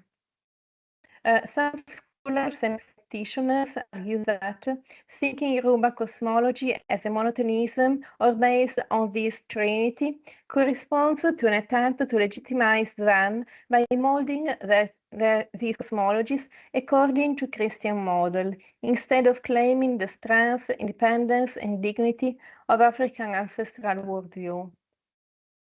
The problem of language and terminology still remains unsolved when we are communicating in an European language, and we oscillate between the use of terms which do not reflect the complexity and nuances of local concepts and the lack of proper words. A possible and provisional solution is to avoid taking for granted that when we use the same terms, we are speaking of the same thing, and using, when possible, specific terms in local languages and try to explain their complexity. Just to make an example, for the practitioners of Afro-Brazilian religions, the river is a watercourse, a source of life, the domain of Oshun, the expression of Oshun's potency and of fertility and nourishment, a sacred place where important rituals happen, the source of life, and the sacred element that is used in many rituals, among other meanings that depend on the context and the complex sensorial, affective, and intuitive relationship with the world that is developed a long time. Henceforth, it is important for anthropologists to uncover and denounce the various forms in which colonialism appears, even in covert ways, in daily practices, through a dialogue with the research interlocutors and native scholars and accurate reflections, and to take seriously the proposal of Donna Haraway, who says, "Stay with the trouble." Dialogue with research collaborators at any phase of the research, elaboration of the research methodologies, fieldwork, elaboration of data and ideas, writing, and the literature produced by native scholars and insiders is fundamental, as well as the participation in broader discussions on anthropological research and decolonial methods with people from and studying other ethnographical contexts. For instance, in the past years, I have been increasingly collaborating with scholars from India. That is a very different ethnographical context, but which has enriched my reflections and critical thought. I will give an example from my research on how concepts from African ancestral religions enable us to deeply rethink the basis of our thought and the pervasiveness of colonial ways of thinking. Nature and human relationships with nature is a theme that has always been part of my research interest, especially in relation with health. During COVID-19 pandemic, many reflections from practitioners of Afro-Brazilian religions addressed the pandemic and showed its connection with an imbalanced relationship with nature, in line with many intellectuals and indigenous peoples around the world. The pandemic was seen as a symptom of an imbalanced relationship between human beings and nature, marked by the exploitation of resources, the destruction of ecosystems, and the pollution of the earth, water, and air. They emphasized the possibility of human existence only as part of an interconnected world, in a field of relationships based on respect for humanity, all living beings, and nature. For my reflections, the thought of Antonio Bispo dos Santos was central, and this iconic sentence, "The land belongs to us, the land does not belong to us, we belong to the land." Based on Afro-Brazilian modes of existence, he observes that the separation of humans from nature, what he calls a synthetic thought and action on nature, and cosmophobia, are all products of the Bible's original piety narrative. He defines the synthetic thought and action of nature as a process based on having, owning, on the production of things, which he contrasts with the organic knowledge, which is based on reality and being and is linked to life. And cosmophobia is defined as the fear of the cosmos. He says that, according to the Bible, after Adam and Eve's original piety, eating the forbidden fruit, they and their descendants could no longer eat the fruit, the leaves of anything that the land offered, and were instead condemned to eat only by the sweat of their brow. He observed that at the moment he created the work as an action of synthesizing nature, so they would need to synthesize everything, and so they went out into the world synthesizing, including themselves. This gave rise to a process that leads to the deterritorialization of people, since the relation with their land is attacked, and to the exploitation of nature, and can lead to the destruction of both nature and the human beings, since having, owning, is the creature that divorces its creator, says Antonio Bispo dos Santos. These observations echo with the concept of brutalism proposed by Achille Mbembe, who also posed the following question during the pandemic. Will we be able to rediscover our belonging to the same species and our unbreakable bond with all life? Another important tool of analysis was the principle of incompleteness proposed by Cameroonian anthropologist based in South Africa, Francis Nyamjo, who considers incompleteness as the basis of African thought and forms of being, becoming and relating to other beings. Incompleteness denotes a capacity to play with limits and expand possibilities for flexibility and inclusiveness. He says, conviviality challenges us to be open-minded and open-ended in our claims and articulations of identities, being and belonging. Conviviality encourages us to reach out, encounter and explore ways of enhancing or complementing ourselves with the added possibility of potency brought our way by the incompleteness of others, human, natural, superhuman, and supernatural alike. Never as a ploy to become complete, an extravagant illusion ultimately, but to make us more efficacious in our relationships and sociality. The dialogue with these and other African and Afro-Brazilian authors and my research collaborators, my research experience brought me to develop reflections on forms of conceiving and living with other beings in African ancestral traditions, and to establish dialogues with other indigenous authors, like Brazilian indigenous leader and writer Ailton Krenak, but also post-humanistic thought and various authors reflecting on conviviality, ecology, and more than human relations and health, like, for instance, Donna Haraway and Anna Singh and Bruno Latour. I would like to conclude with some reflections on research methodology. During my research on Afro-Brazilian religions, I learned the importance to mold my fieldwork according to Afro-Brazilian forms of passing down knowledge and know-how, and to form skills and sensibilities.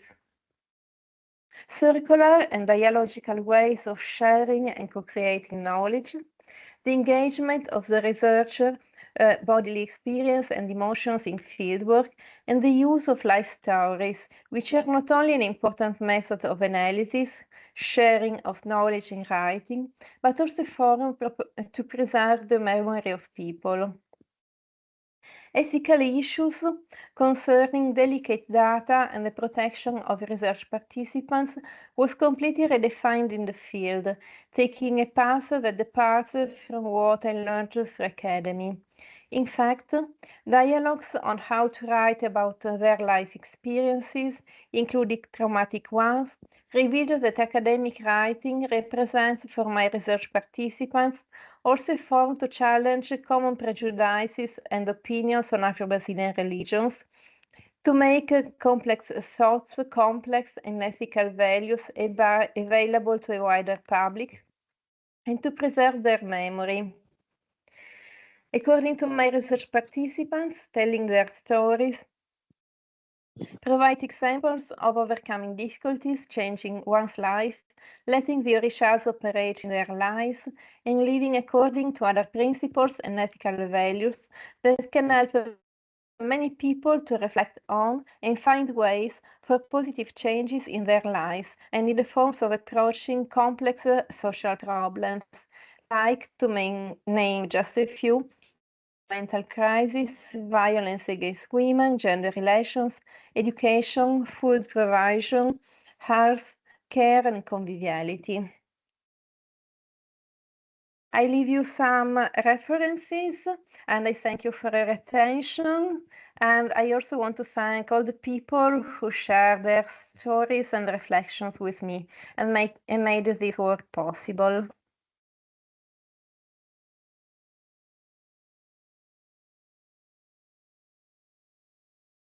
Yeah, thank you very much, Professor Calvo.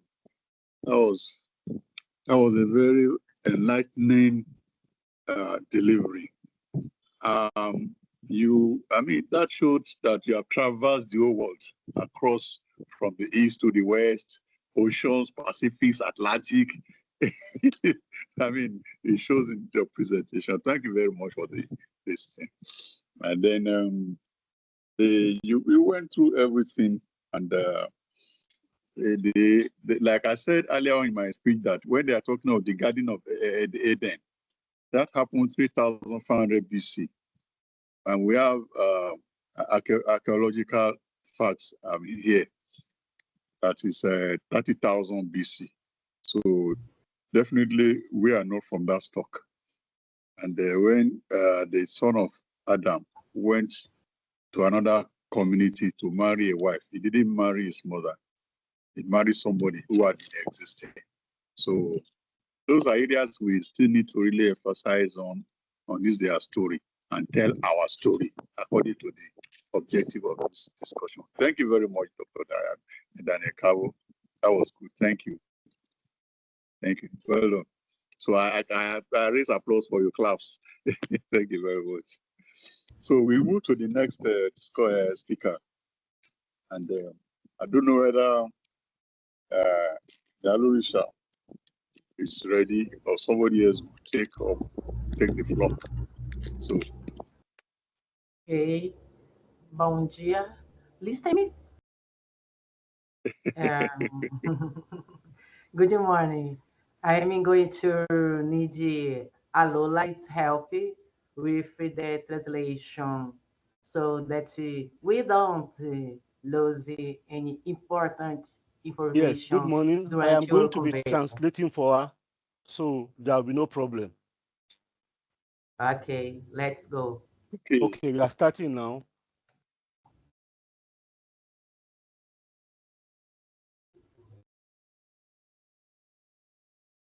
Okay.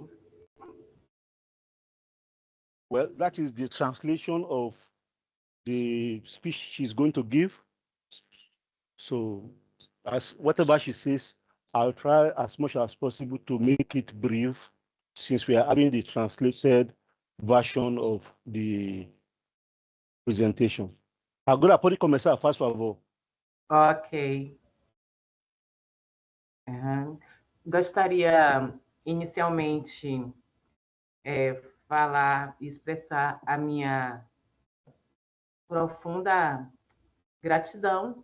She's expressing her appreciation for being given the opportunity to participate in this event. Olha, pode ser mais rápido, faz favor. Tá bom? Ok. Ok. Gratidão em promover essa conexão com essa herança ancestral que nos une. There is this great connection, attachment to our forefathers. When we talk about African ancestral, Rendo homenagens aos nossos ancestrais e a todas as pessoas aqui presentes. Também agradeço sinceramente ao General Ixalá pelo She convite. is thanking the organizer and the chairman for giving her opportunity to present this discussion. Sou Yalorixá, sou de Conceição, iniciada na tradição Yoruba-Queto de Candomblé há 26 anos. Okay, she's presenting us, she's introducing herself, saying that she's Yalorixá and she is imbibed and well attached to African tradition. Faço parte do Ilê Axé Alaquetu Axé Ojuomi, e hoje atualmente estou no processo de construção do Ilê de Oxum, que é Ilê Alaquetu Axé Omicolade. Okay, she's saying that she is part of the Yoruba Ketu tradition of Candomblé, which is around, she was initiated around 26 years ago. Sou doutora em desenvolvimento e meio ambiente, né? Mestra em estudos étnicos e africanos pela Universidade Federal da Bahia. Okay, she has a PhD in development and environmental environment from the University of Santa Cruz and master's degree in the ethnic and African studies from UFIBA, University of Bahia. Bacharel em ciências biológicas pela UFSAL e especialista em gestão ambiental. And she also has a BSc in biological science, as well as a specialization in environmental management.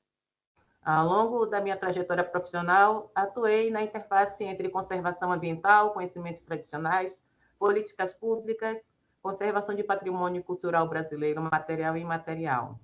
She has done a lot of activities and she has worked in various sectors of relating to traditional knowledge, public policy, and Afro-Brazilian cultural patrimony and heritage.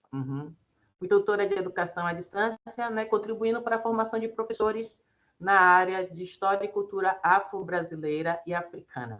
Okay, she also has a sort of, she has worked in the area of Afro-Brazilian and African history. Há 26 anos eu entrego a equipe, né, de educação da Associação Cultural e Bloco Carnavalesco Ilê, uma das mais importantes organizações culturais negras do Brasil, e atuo também como dançarina da instituição, e em 1999 fui agraciada com o título de Deusa do Ébano. Okay, so also for the past 26 years, he has served in various capacities, from education, cultural, among other things. Atualmente, eu sou integrante do grupo de pesquisa Historicidade do Estado de Direito, Interações entre Sociedade e Meio Ambiente, vinculada à linha de pesquisa do direito ambiental, conflitos e socioambientais dos povos e comunidades tradicionais na Universidade Federal da Bahia. Okay, at the University of Bahia, she is a member of a research group that specializes on the historicity of the African, of the state and law, the interaction between society and environment. Atuei como consultora de educação ambiental no Instituto Interamericano de Cooperação na Agricultura, o Instituto de Gestão de Águas e Clima, Zingá, onde coordenei o programa Agente Voluntário das Águas e Ações de Educação Ambiental em Unidade de Conservação, distribuído pelas bacias hidrográficas da Bahia. Okay.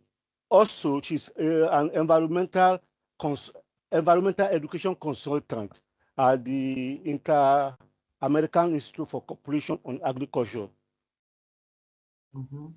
Também participei de uma missão de cooperação técnica entre República do Cabo Verde e República Federativa do Brasil, sendo responsável por atividades de analisar e diagnosticar o mapeamento das áreas de educação ambiental na República do Cabo Verde, continente africano. Okay.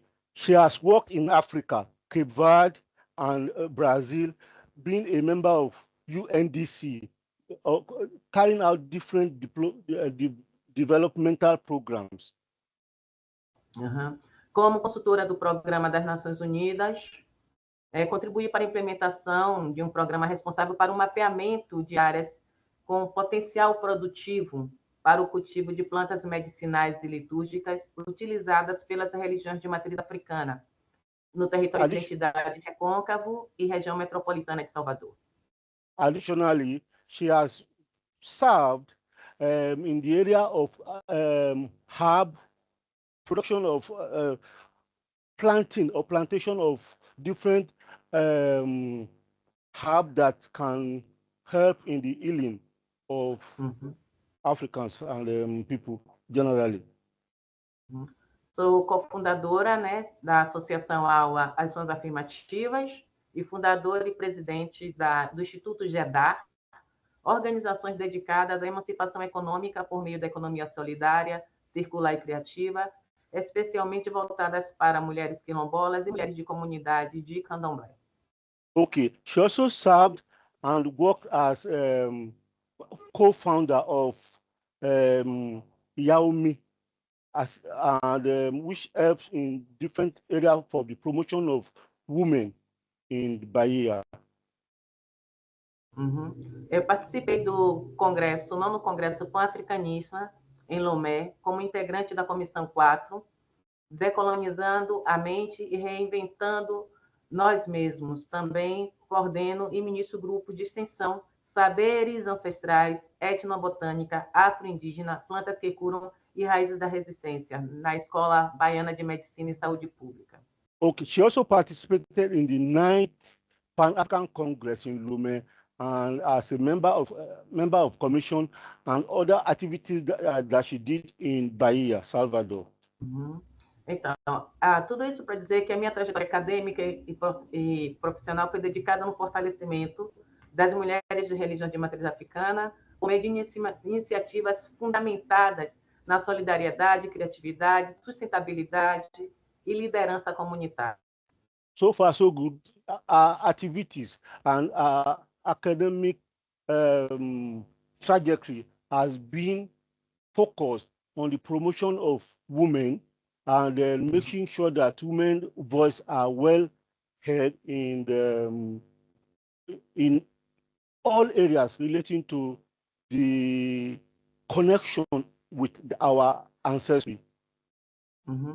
Menciono algumas das minhas realizações acadêmicas e profissionais para enfatizar que a minha espiritualidade ela está presente em todas elas. Né? All that she has been doing, she's always following strongly attachment to our forefathers and spirituality. Vivo minha tradição religiosa como um elemento constitutivo da própria vida, demonstrando por meio das ações que é possível. She sees our academic trajectory and all what she has been doing so far as part and parcel of what is making her to promote African traditional religion and candomblé in Brazil. Ok. Entre 1530 a 1822, durante o período marcado pelo deslocamento forçado e pela escravização, africanos de diversos grupos étnicos, incluindo os iorubais, congolenses, jeixes, jejeçais e muitos outros, foram trazidos para o Brasil. Apesar da violência da escravidão, preservaram e transformaram suas tradições culturais e espirituais, dando origem o que hoje conhecemos como candomblé, que é uma religião extremamente brasileira. Okay. She also said that the period of displacement and slavery in Brazil made the African people to get strongly attached to their custom and tradition, and this has helped in the promotion of African religion in Brazil. O candomblé ele surgiu como uma poderosa estratégia de sobrevivência cultural, reunindo divindades, rituais, línguas e cosmovisões provenientes de diferentes regiões do continente africano. Okay, she's also saying that candomblé started or has its origin in the it's a process that the Africans have to devise to survive and get attached to their homeland during the period of displacement in Brazil. Uhum. Em resposta à opressão colonial, So, seus... to reply to this, olha, vamos fazer assim, não para, eu vou só seguir. Pode continuar. Ok. Em respostas à opressão colonial, seus praticantes reply to também this, adotaram the Africans o secretismo adopted religioso their religion associado a divindades africanas aos santos that católicos. is linked to the African divinity and Catholic religion. É importante enfatizar que o candomblé, It is important em sua to própria stress that essência, candomblé is very, é uma very religião synthetic sincrética. in religion. It is a religion that is practical. Foi formada, né, pela fusão de práticas religiosas, It was sistemas an de hybrid conhecimentos e tradições and de diferentes which have povos different africanos religions, reunidos na different diáspora. people of Africans origin that are united in Brazil. Esse processo específico da associação entre divindades africanas e santos This católicos process passou a ser fortemente questionado no final da década de 1980. So these Africans try as much as possible to challenge the dominant Catholic religion by trying as much as possible to promote their own religion in Brazil. Sobre a liderança da Yalorixá, Mãe Estela de Oxóssi, do Ilha-Xó Pofunjá, through the hoje leadership que é uma ancestral, of Mãe Estela, uma mulher visionária, muito à frente do seu tempo. Okay, she's a woman that is very visionary. Escritora, she's a writer. She's a very intellectual. Negra Okay, being a black woman na Academia de Letras da Bahia. She was able to further education in Bahia. A Organização Espacial dos Terreiros de Candomblé reflete a estrutura geopolítica e cosmológica do continente africano. Okay, all this is a way that is trying to show the cosmological structure of the African continent. Formativa e informativa.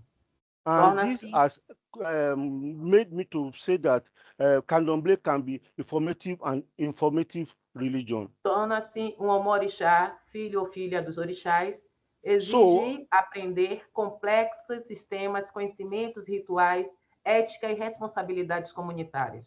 So be considered a son of Orisha, you need to learn the complexity of rituals, ethnics, and other important traditions and norms of the Africans in Brazil. O trabalho coletivo ocupa um lugar central nessas tradições e gera aquilo que chamamos de axé, a força vital que sustenta a vida, a prosperidade e o equilíbrio. Okay, all this helps in the promotion and the sustenance of Africans that are in Brazil. It also helps generally for them to maintain their mental well-being and wealth. Esse conceito deriva de Awa, nós e enxer, trabalho, enfatizando que o poder sagrado emerge por meio da ação coletiva de cooperação. So, in essence, what she's saying here is that collectiveness, union is a key factor for the promotion of and survivors of African in Brazil. Dito isto, as religiões ancestrais africanas no Brasil, incluindo Batuque, Xangô, Tambor de Mina, Umbanda, Quimbanda, Jeje e Candomblé, desempenham um papel fundamental na preservação do patrimônio material e imaterial, que é o meio ambiente. So all the religions in Brazil serve as what? In the first place, a sort of patrimony and cultural heritage that help to safeguard our history, food system, healing, among others. Elas guardam vastos conhecimentos sobre plantas medicinais, sistemas alimentares, práticas de cura, manejo ambiental e organização comunitária. So all this resistiram historicamente tanto ao racismo religioso quanto ao racismo ambiental, contribuindo significativamente para a conservação da biodiversidade e para a proteção do território sagrado. All this helped in the conservation of our holy temple and preservation of African knowledge and tradition in Brazil. Importantes avanços foram conquistados por meio dos marcos legais ao longo dos últimos 30 anos, como a Política Nacional de Desenvolvimento Sustentável de Povos e Comunidades Tradicionais.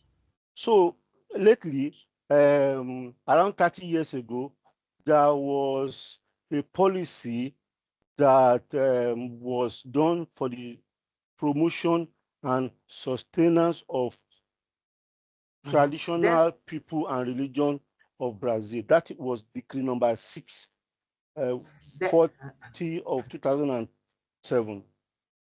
Descolonizar as religiões ancestrais africanas também significa reconhecer que as civilizações africanas desenvolveram sofisticados sistemas científicos e muito antes do surgimento das ciências modernas ocidental. Os papiros antigos egípcios. All these helps in the development of sophisticated scientific system, which we have in Africa before the emergence of Western modern sciences. Os papiros do Antigo Egito registram conhecimentos avançados em medicina, engenharia, astronomia e técnicas de preservação. Da mesma forma, as tradições botânicas africanas revelam profundos conhecimentos sobre as propriedades medicinais das plantas e suas relações ecológicas. Egypt is a typical example that I can cite in this case. Vamos. No Brasil, os movimentos decoloniais ganharam força há mais de 50 anos por meio de iniciativas como o Teatro Experimental do Negro, fundado pelo saudoso Abdias do Nascimento, seguindo pelo Movimento Negro Unificado e por inúmeras organizações culturais afro-brasileiras. Through Abdias do Nascimento, the work she did, experimental black theater, helped also in the projection of African unified black movement and other Afro-cultural organizations in Brazil. Entre elas, gostaria de destacar a Associação Cultural Bloco Carnavalesco Ileaie, fundada em 1974. Example is Ileaie, that was founded in 1974. Fundado por jovens negros inspirados. By young black people that are in Brazil. Pelo movimento Black Power, pelo Partido dos Panteras Negras e pelos ideais panafricanistas, criou espaço de afirmação negra do orgulho cultural da consciência política. Through different movements like Black Power movement, the Black Panther and others, the helps to promote the ideal situation, organization in which all Africans can have a united voice for the affirmation and promotion of their identity and cultural heritage. Uma das suas iniciativas mais influentes é a Noite da Beleza Negra, celebração que homenageia as mulheres negras por meio de valorização da consciência política, da identidade cultural e da beleza em todas as suas formas. Em 1999, eu tive a honra de ser eleita a deusa do ébano, representando uma nova geração de mulheres negras comprometida com a excelência acadêmica e a liderança cultural. One of such initiatives was the Night of Black Beauty, which is a sort of celebration in honor of all Black women, creating awareness, promotion of cultural identity, and African woman beauty. So in 1999, she was honored as one of the elected members of the Ebano. Durante a década de 1980, o Ileaie criou a Escola Mãe Hilda de Tolu, uma das primeiras instituições educacionais antirracistas do Brasil. Mãe Hilda hoje é uma nossa ancestral, foi uma liderança espiritual cuja sabedoria orientou as iniciativas educacionais e culturais da nossa organização. Okay, one of these organizations that I earlier mentioned was Ileaye, which created a school which fight against all sort of activities, racial activities, and also tried as much as possible to educate and promote African traditional religion in Brazil. Uhum.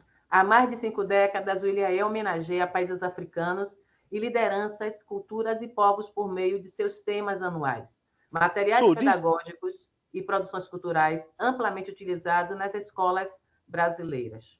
Okay, Ilhaê has honored its different African leaders promoting cultures, African culture, and making sure that different activities are organized to educate Africans and Brazilians in Brazil, in Brazilian schools. Em 2025, o Ilhaê celebrou 50 anos de trabalho decolonial, inspirando gerações e contribuindo para o surgimento de outras importantes organizações culturais afro-brasileiras, como o Olodum, Muzenza, Malê de Balé, Cortejo Afro e Bancoma. Todas mantêm profundas conexões com os terreiros de Candomblé e, frequentemente, são orientadas por lideranças e sabedoria das Yalorixás. Okay, in 2025, Ilhaê celebrated the 50 years of its establishment. So this Ilhaê has also influenced and served as model for other organizations and associations that, such as Olodun, that emerge and also promote African culture and deep connection with Candomblé. Seu legado demonstra que a decolonização não é apenas um projeto intelectual, mas uma prática viva, enraizada na cultura, na espiritualidade, na comunidade e na memória, na resistência. Muito obrigada. Eu fico por aqui para aguardar perguntas. Okay, through this, she can say that we can see that decolonization is not only an intellectual project, but it is a testimony that is rooted in the African culture, spirituality, community, memory, and resistance. So this is how she ends her speech. Thank you very much.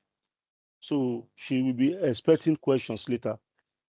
A Lula, por favor, você pode colocar um vídeo síntese da demonstração dessas práticas, por favor? Okay. She wants me to put a video. She sent it to me, and I put it now.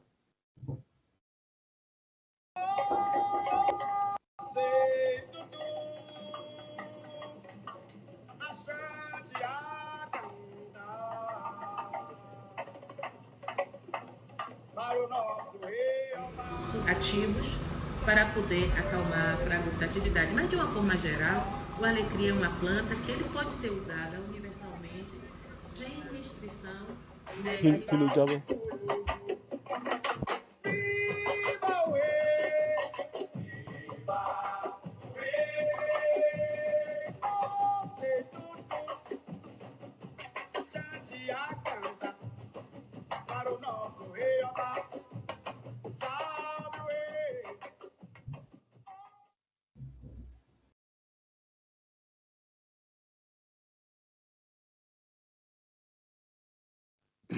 So that is the end of the video. Hello?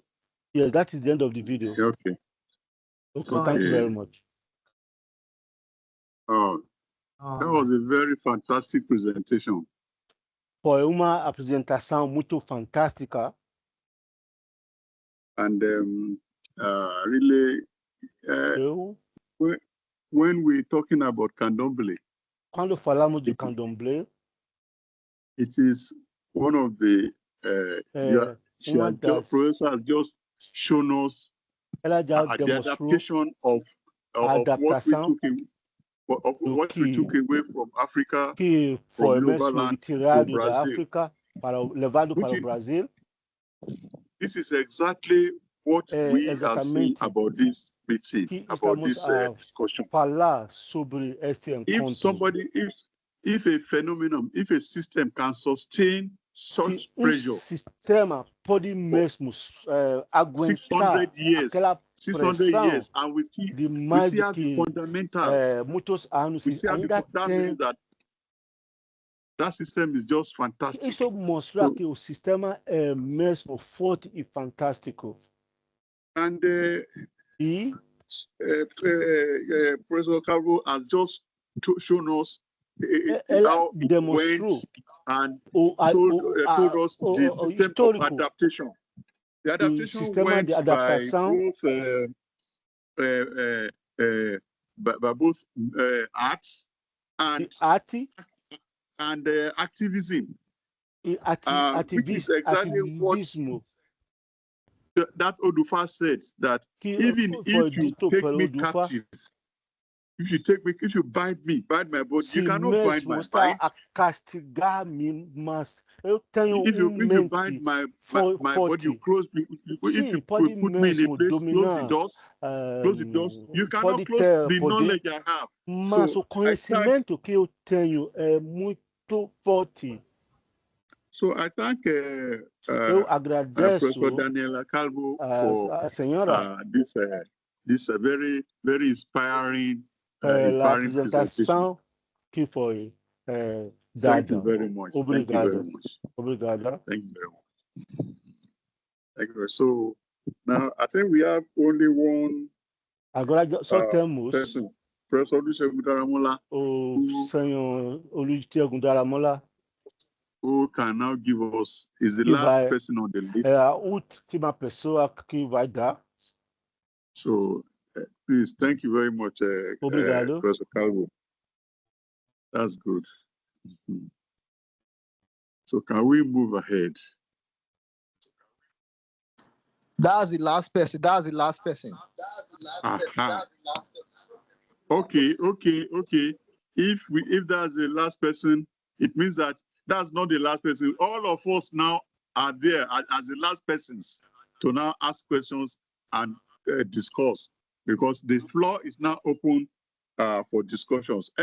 Everybody have the opportunity to contribute their own quota ideas or ask questions. So, but when you are going to ask questions, just ask direct, straight questions. When you are going to make comments. And each comment should not be more than 3 minutes. So, questions, that is 50 seconds or 60 seconds. So, please, the floor is now open, please. Please. You can hear me? Yeah, I can hear you. Okay. You can hear. Is there anybody? Let me just make some comments. Please mention your name, where you are, and so that you go straight to the comments. Thank you. Let's try. I want to start with this issue of terminology, especially the word religion. Can you hear me? The issue of very faint. Yeah. Okay. You said you wanted to speak like religion in any African language. No. Even in Yoruba, you have the word faith, belief. And the word Igbagbo was introduced by Ajayi Crowther. In translation of, that is, you hear and you believe. So that's a Christian terminology. Esi is faith. Isi is worship. That's what is in most African indigenous languages. So they are not already. Can you hear me? Okay, we are beginning to hear you now. Yeah, we are beginning to hear you now. Okay. what I'm saying is this is that We the can first hear set you of now. people who wrote about African ancestral religion were Europeans. And Europeans wrote in their own languages, and like Professor Lakuda said, we take their own cultural and ancestral religion framework. They could not convince the Asians because the Asians had Sanskrit language, which was about the oldest religion in the world. So they couldn't convince them to change what they had in their Sanskrit language. So you could see that they did not like as much about Asian religion as they are written about African ancestral religion.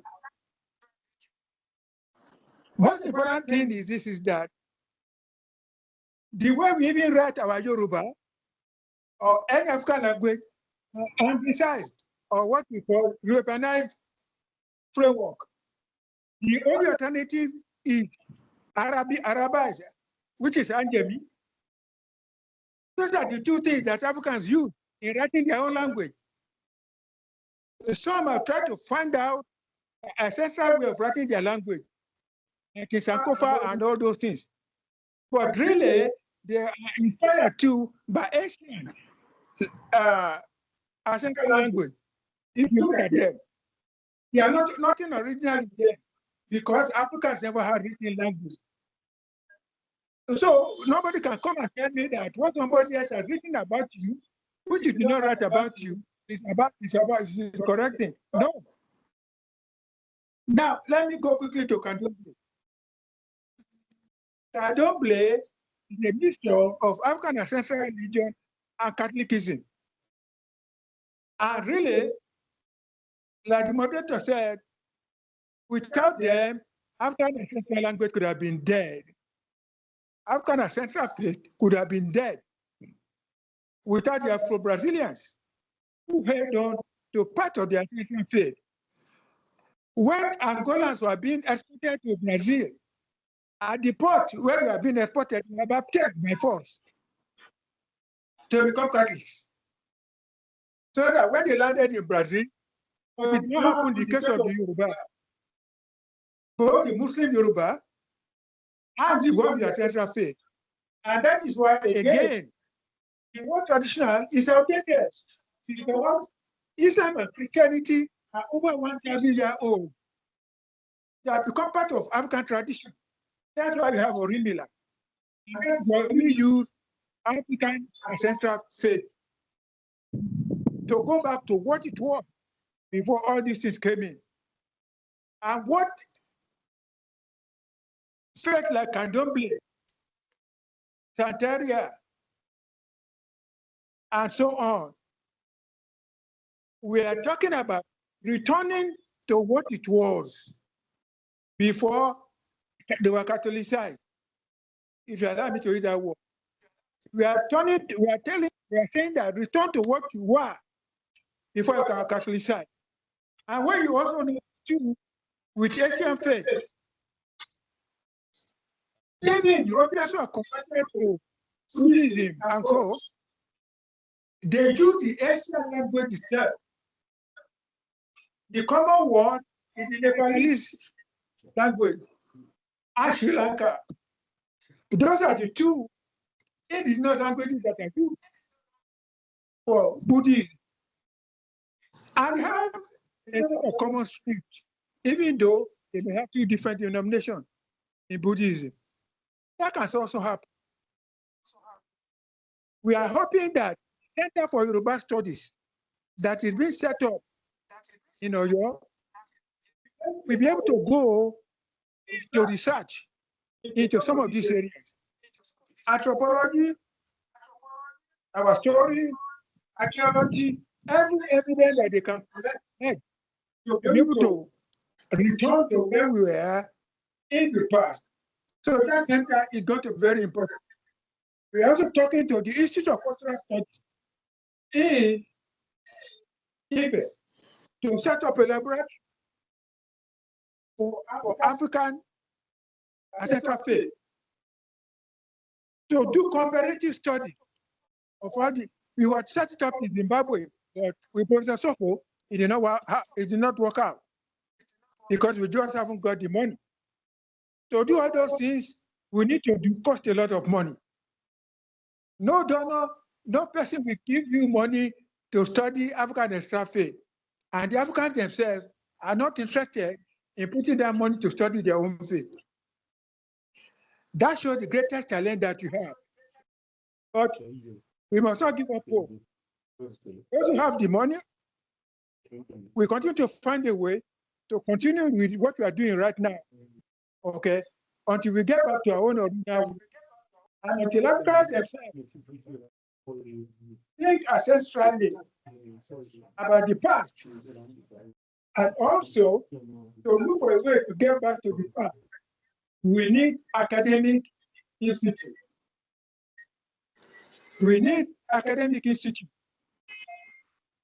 Most of the other religions in the world that are going on, Christianity, Islam, they have academic institutes, they have money, and they also do branding.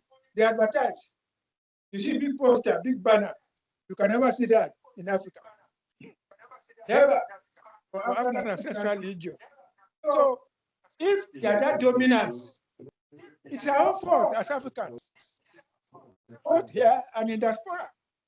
And until we sit down together and work out how we can get that academic script and everything. So people get PhD in African ancestral faith. How did they get it? What is the common script that they are using?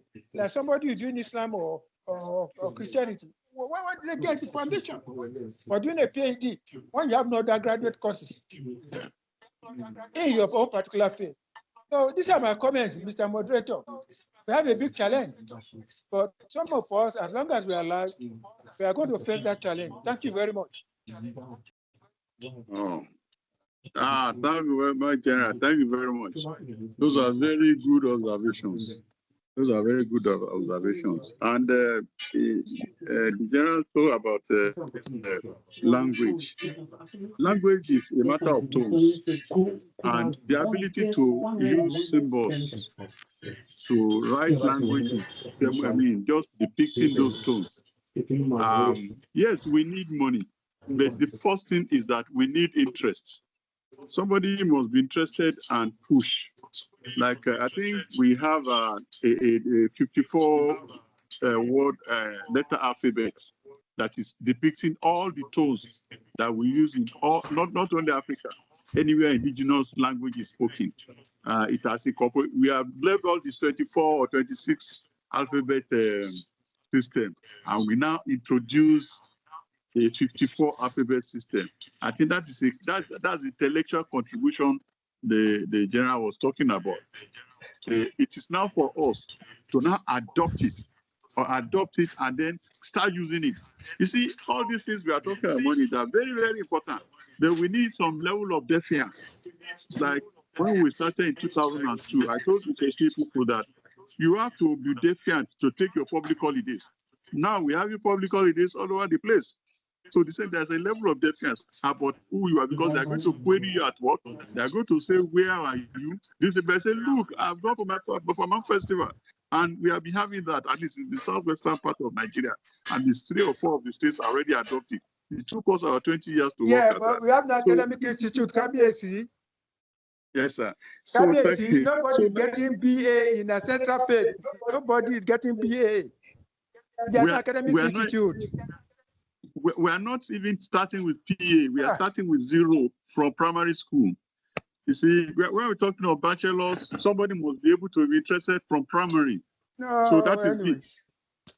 That's it. So that's why we have, like at the DMF Institute, you start 0. You don't need to know anything before you start taking your degree certificate. Yeah, where's the money going to come from? Where's the money going to come from? Where's the money going to come from? We are thinking with the Western orientation. You see, okay, like we said, this is not this thing is discussion. It's not this thing. But the first thing we must do is that who are those that are interested? You start by all these people. We are saying great people. We are mentioning they started by themselves. It is later people are accumulated with them and they become great. Give them money to come and talk. No, it's not money. They need work. They need vocation. They need vocation, something that will keep them busy, getting their means of livelihood, and then they'll be able to implement their interest. That is this thing. And we have been so far so good, But meanwhile, we have to recognize the fact this Catholicization, it was not by chance. It was because somebody somewhere got interested and is in power. So that's why I always told my people that you must not participate in politics. So once you participate in politics, you get into this thing, into power, you now implement it. Emperor Constantine, the Constantine, it is because he was emperor that was able to legalize this thing. So we should participate in politics, not just at our shrine. We must participate in democratic politics, whatever. So that's just my the way I see that. So any other contribution or question?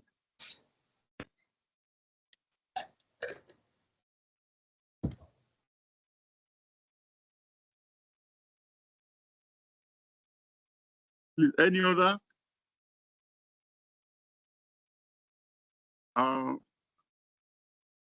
Queen Mother, you have something to ask? I can see you have something to say, but Well, one of the first speakers spoke about, mentioned that Africans don't believe in God and contested that notion. I have over the years argued Africans, especially Buduisan, absolutely do not believe in God. Why? God, G-O-D, is an acronym for the geographer of denial. The geographer or the geography of denial, G-O-D. We don't believe in God. The nature of that denial exists not just topographically or geographically with our lands. It is the terrain that is literally in our tongues. It is the metaphysical terrain or space that we occupy. It is our way of being in the world. The notion of God, as we understand it, as it was presented to us, at least in the Americas, by way of the Code Noir, but also those kinds of discourses of domination that we find on the African continent through, the church's canon regarding African-based religions. That is about denial. I spoke about a geo-spiritual journey that we are engaged in, a geo-spiritual journey that I made when knowing about Aizan Velekete, knowing about Ogun, Badagry. I went to Nigeria. I saw those places, and those places meant something to me, not only because those Orisha meant, or those Loa meant something to me, but because I had been praying. I had been saying those names, and those names were in the Priya-Jaw. They were in a very long prayer that talks about the genesis of us as African peoples. And these names of these lois were preserved, and that prayer acted as a map, and a map that always allowed my ontological and epistemological relationships to transcend the boundaries that were imposed upon me intellectually, physically, and otherwise. So I push back God with the geographer of denial. We as African people don't believe in that. So we have to redefine that construct of a divine being and find ways, as it already exists, to push those constructs forward in our secular lives, not just in our academic or sacred life. That's what you saw. Yeah, I could see going through my head. that's what it is moving inside the brain. The head was also so that's it. Okay, but the concept of the Almighty Creator is everywhere in Africa. That Yes. we know that there's a single Almighty Creator because that creative Yes. phenomenon. But when they now brought all this concept of creator, they are their own creator from somewhere, according to whatever they want to believe, because they had the power. They not for they had the advantage. I won't call it power advantage as at that time because and our people were so accommodating. So we just accommodated them. So but that has tried to change our own concept, our precepts, and perception of that phenomenon. So we now have the opportunity to change that. And to change that, it is something that is in us that we must do. And when we have a group of leaders like we have on this panel, on this discussion, who continue this thing, that is exactly what we really need at the beginning. Because we are just beginning a new set of ideas totally. So, and then we must look at where everything is wrong. And then at the they call it sacrifice. I don't like to use the word sacrifice. That is when you sacrifice your time, sacrifice your comfort, sacrifice your this thing. You don't call that we now have to develop a new way of seeing things that go into a new way of life. And once you are doing that, you see, like when the concept, the rules that people follow when they are coming from the European this thing with the Western, the Western perspective, it's somehow. But when you go down to our own perspective, the crash perspective of the indigenous system, I mean, most of these things will not work with them. So we now have to now regrow that our indigeneity and then stand by it. Stand by it. Whenever anybody, so just stand by it. But at the end of the day, you find that when somebody starts something, one time everybody will shout and abuse at you. Then you keep doing it. Then somebody says you start accumulating, just like you are not. You start accumulating company until then you not find it's big. All these people we are criticizing, they didn't just achieve it in 1 year. They didn't achieve it in 1 century. They didn't achieve it in even 100 centuries. So, but now we have the advantage of this virtual, cyber of international internet. So, like we are now sitting down, meeting everybody from different parts of the world, sitting down. So we have that advantage. What it took them, like I always say, what it took them maybe 1,000 years to achieve. Initially, we're going to achieve it within the next 10, 50 years. So that's but we have to start. We have started now. Yeah, we are just like I think everybody we are talking about the language. So we are talking the 4 language alphabets. All the alphabets they created. Okay, like in Yoruba, you have only 22 alphabets that can depict all the. It's not possible. So that was how we came up with the 54 alphabet system because like we learned from Germany. Germans they write the way they pronounce. So we should write the way we pronounce. That was why we wrote the way we pronounce. Not that we are going to equate a as the same alphabet, a as the same alphabet. All those vowels. Okay, that's not. So it's part of this. It's part of the regeneration, recreation, and then this thing. So I'm sure something like that was going in your mind when you were just this thing. And like to Professor Daniel Carver. I sent a message to you in Portuguese. I sent a message to this in Portuguese because you see that to show that we have language challenges which is no longer challenges because now as we are talking instead of somebody just translating, it will be translating automatically. So the internet has done that, and so that has given us this thing, and we found that the same thing when you go to any all the you see I visited quite a number of these shrines over the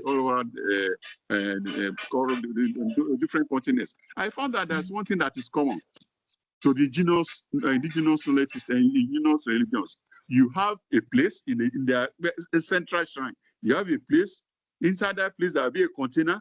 inside that container, there will be a stone or some objects that is got from nature.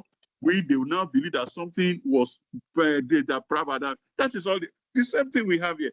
So because somebody changed, like I think the general was talking about people taking people from Angola, taking them to where they are not speaking the language of the where they came from, taking people from Nigeria and Yoruba land to where they don't speak the language from. So just to dismantle everything. Okay, that dismantling has now it had happened. Now this particular discussion is now saying how are we going to change this thing for the better so that it can be advantage. So I think we are going to do better.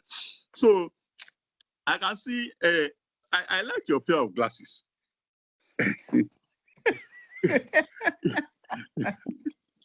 So and then we I think somebody else is still trying to say something. I'm sure Daniela Calvo is trying to say something, but he's feeling shy that he was not going to talk Portuguese, so that we can change it to automatic translator, so that as we are talking, we are listening. Do you have something to say? Yeah. Oh, is it Professor Soko? Or you want something to say? Yeah. Were you speaking to me or to Yaswedi Conceição? Please, okay, you have taken over. Okay, Dr. Yanuis has already considered. Conceição. Is that Conceição? Conceição. Conceição. Thank you. So what do you have to say after the initial listing? The translators know where to be found. Conceição? Translators know where to be found. Okay. Okay. I can also help with translation into Portuguese. I am talking. Okay. Dr. Calvo can help us a little bit. Now, what I'm saying, Dr. Calvo, is this, is that in Candomblé, it's a mixture, it's a mixture of Catholicism and African ancestral faith with Afro-Brazilian flavor over 400 years.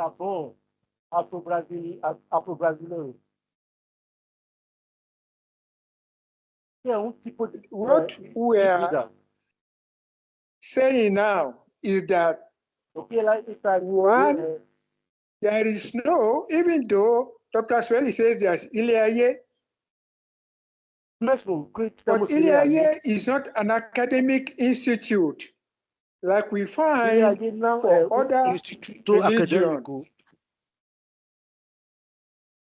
We need academic institutions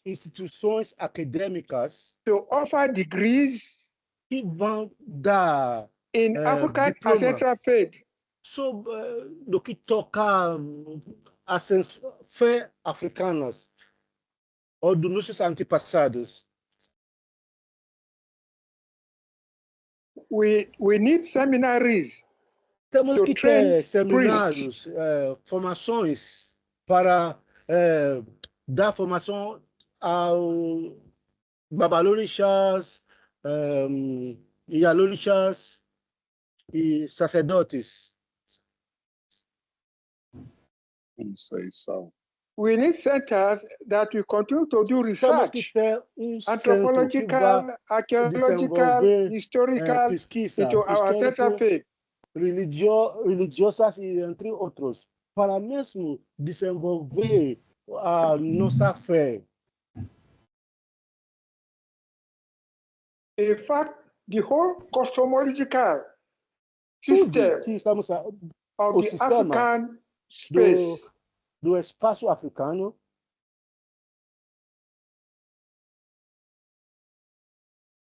now somebody spoke about, mathematics and things like that, or in the African ancestral faith. Especially So, in Yoruba religion. In Yoruba, just Yorubanos. I did. Nobody is studying that, for example, Ninguém está a in any disputar esse center in the ponto de world. vista. Ninguém está a disputar esse ponto de vista. But you find in India, Mas, in India, University of New Delhi, people are doing studies in that universidade area. onde as pessoas estão a desenvolver uma áreas importantes no que toca a religião. It's also important that É importante if African ancestral faith and Africans and diaspora se do a fé not africana e africanos em diáspora attempt tem que to haver uma contribute money tentativa de contribuir financeiramente ancestral faith, whether in Africa or diasporic, we continue. onde quer que seja, a fé africana ancestral vai continuar. We continue to be on the fringe. Vai ficar à margem. The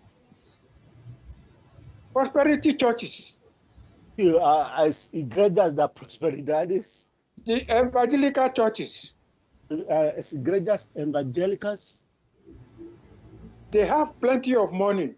têm dinheiro, muito dinheiro.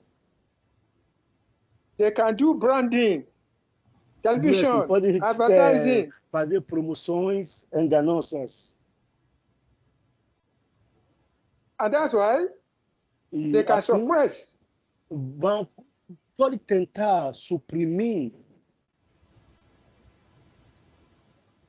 And in Africa, for example, some of In the África, alguns ancestral faith are copying what those people are doing because they are looking for money too.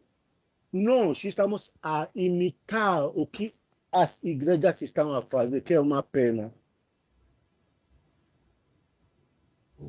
Therefore, if we are going to remove African and African diasporic faith, retirar fé diaspórica africana, precisamos. We need academic centers. E temos que ter centros acadêmicos. We need to promote research. Temos We need to promote pesquisa. Graduate and undergraduate courses. Temos que ter cursos de licenciatura e pós-graduação. We need to promote the healing. Temos que continuar a promover the healing from African ancestral faith. Temos que continuar a promover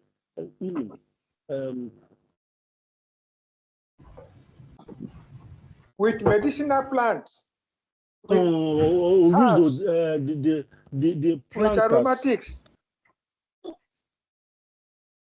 In fact, we have invited Dr. Sweli convidamos to our virtual conference in August.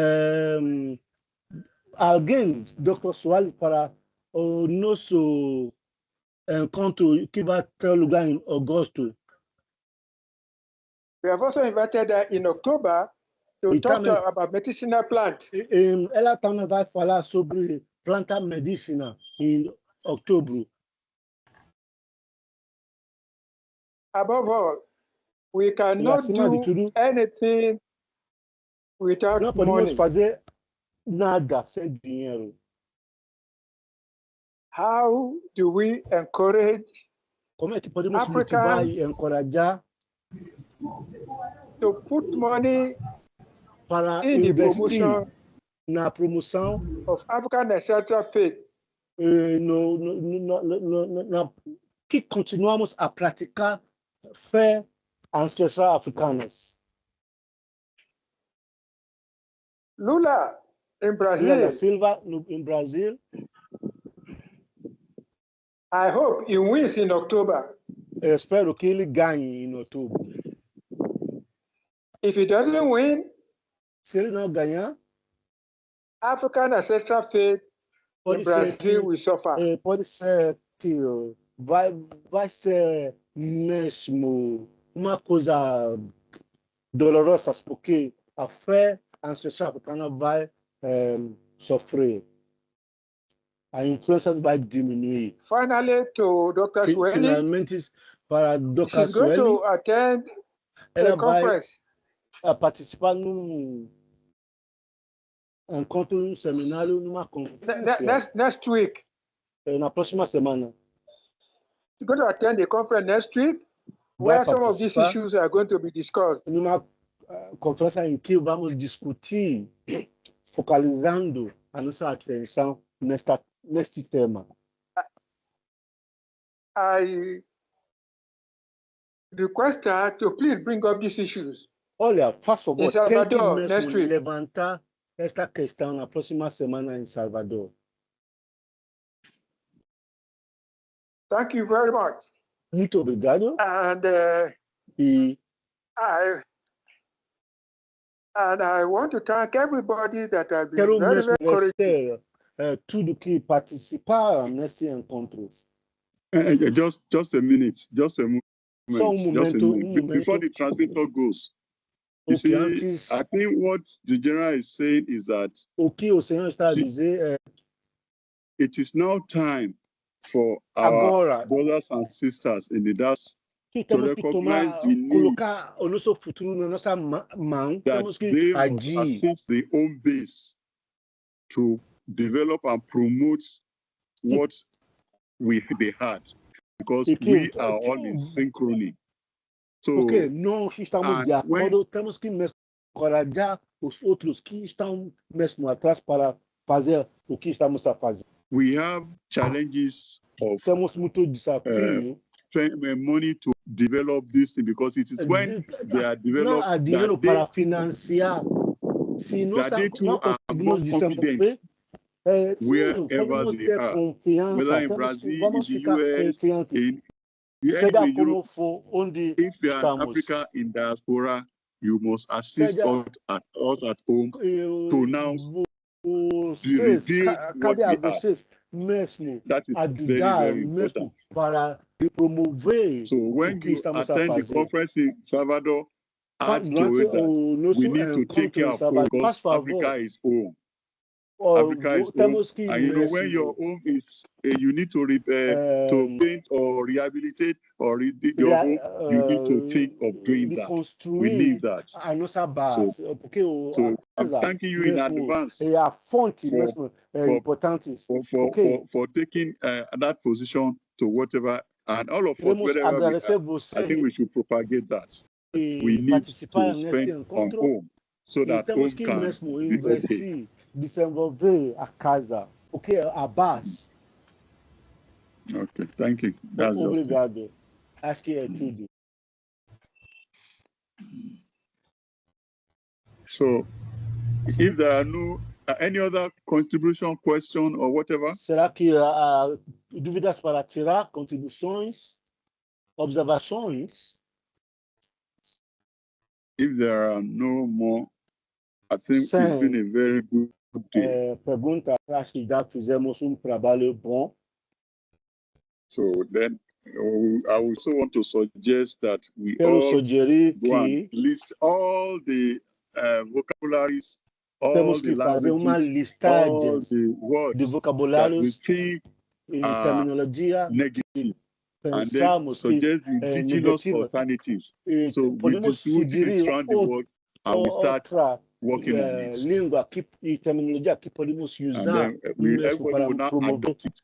So when you are reading from us, you say, okay, Francis said this, it becomes authoritative, that this is the actual word we should use for those things. Podemos concordar com acordo que uma palavra let's have a list from each country, uma terminologia, cada país, each place. Let's have a list of what we use for the religion and the indigenous word for, and what they use, and let us see. Since we say we want to be defining ourselves, let us now define ourselves in words. a nossa personalidade, a nossa identidade. So it is what we call ourselves that they will follow us Sim, to call. se desprezar a nossa cultura, os estrangeiros, os europeus também vão fazer o pior.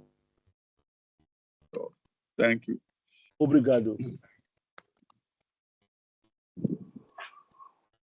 So I think I should hand over to Vou passar palavras para the organizers so that os organizadores para que we can podemos we have had a good day. Okay.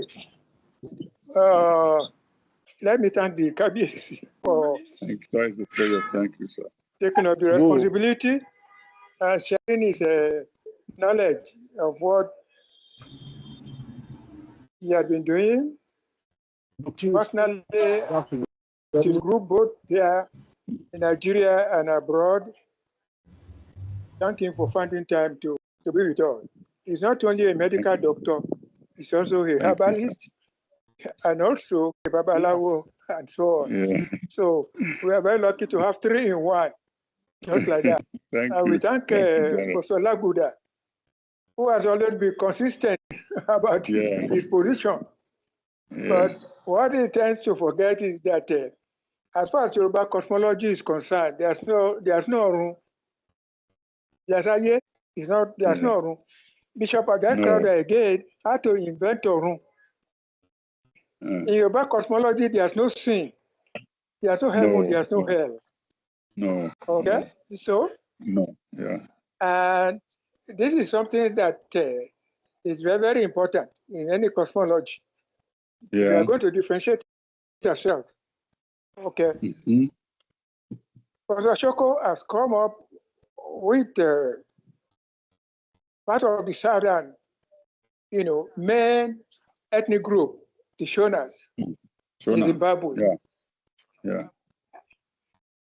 And we still have the Zulu, which is very important. I've been trying to get somebody from the Zulu ethnic group in South Africa. I've not succeeded yet. It's difficult to get people in South Africa to come and speak about African issues. Very difficult.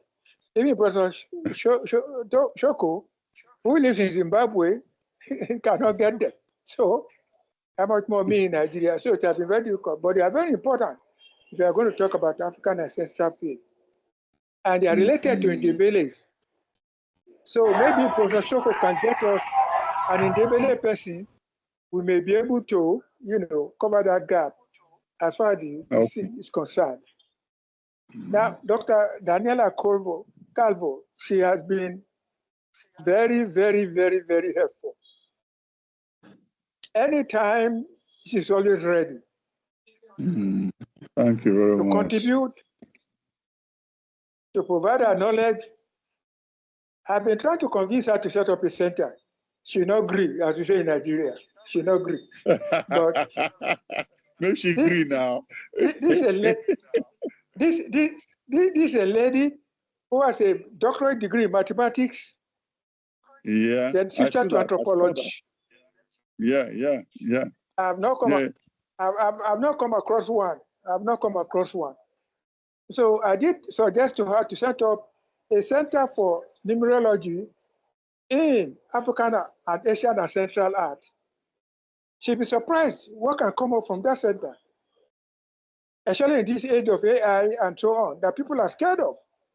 So maybe she'll consider it, but I will always thank her for being encouraging and helpful. As for the Queen, I've known her now for over 15 years. The only thing is that she refused me to be a consort.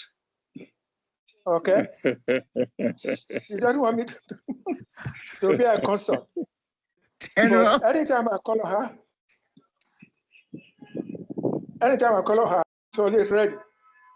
And I'm looking forward to organizing events with her in Benin Republic in 2027. And I'm sure anytime she's always ready to organize such.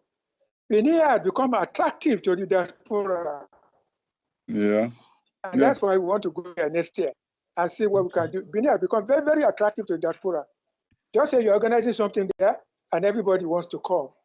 And we want to give ourselves 1 year notice so that people can be there. Okay. I can see she's a And what we mambo. want to do for the information of everybody. She's a gro mambo. One, I think Olala can help us translate this. What we want to do in Benin is in 1 week. O que queremos fazer em Benin na próxima semana? In July 2027. In July 2027. Number one event is bringing together evento que vai juntar pessoas. People have written anything on African ancestral faith, whether the philosophy, anthropology, or anything African ancestral faith. Acadêmicos que já escreveram coisas sobre fé ancestral. In any language. Em qualquer língua. Let them come and display and discuss with other authors. Promover as suas atividades. The second one is to have a workshop vai ter on curriculum development. Sobre desenvolvimento de currículo.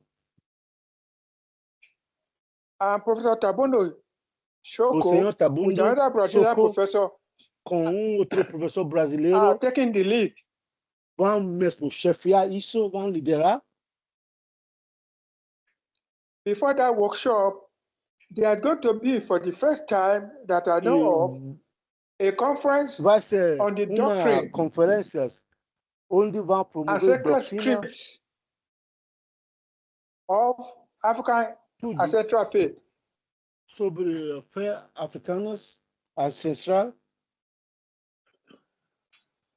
And with the help of the Queen, those who are interested, rainha, we visit some shrines. Vão visitar alguns sítios em Benin Republic. So those are the 5 or 4 events that we want to do in Benin Republic.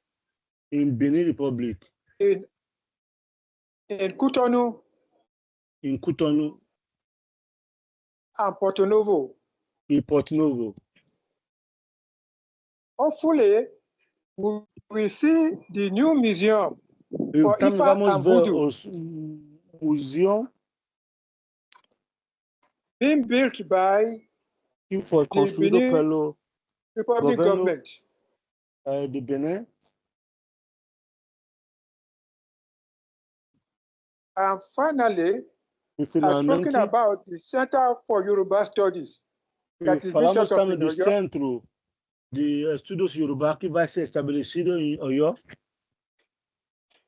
And a laboratory for African Ancestral Lab at the Institute of Cultural Studies in Ife.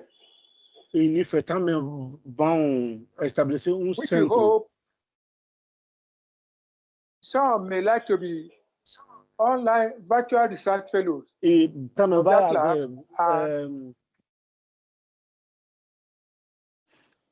atividade for Yoruba cosmology.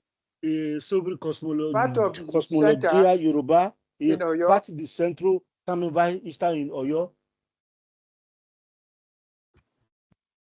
We hope to, with that laboratory, com esse laboratório, vamos organizar a festival, a symposium and festival of African ancestral music. Dos músicos ancestrais africanos. For Africa and Diaspora. Para africanos e africanos em diaspora. Those who can come, se não pode vir fisicamente, pode participar virtualmente através de Zoom. Dr. Sueni is our own area também for specialty. Vai mesmo organizar tudo isso, porque é a área que ela tem conhecimentos e capacidade de organizar. So thank you very much, Assim, everybody. The muito speakers obrigado a and todos those who have participated. todos os oradores e aqueles que participaram. And we look forward to seeing some of you E in August. espero que em agosto ainda vamos reencontrarmos para mesmo aprofundar tudo que já discutimos hoje e mais outras coisas. So have a great weekend. Tenha bom fim de semana.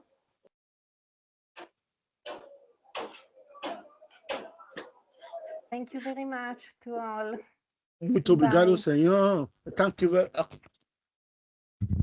Thank you very much, everyone, especially the organizers. Thank you. Obrigada, Thank you. obrigada por Obrigado, tudo. obrigado. Bom dia. Muito obrigada. Bom dia, boa tarde. E Boa até a tarde. próxima Bom semana. journey. Vamos se encontrar em Eita. Bahia. Tudo bem, senhor? Vamos sim, Tá bom? estaremos lá, Sim. recebendo Tá todos bom. vocês. Nos encontraremos. Ok, tá bom. Ok. Ciao, ciao.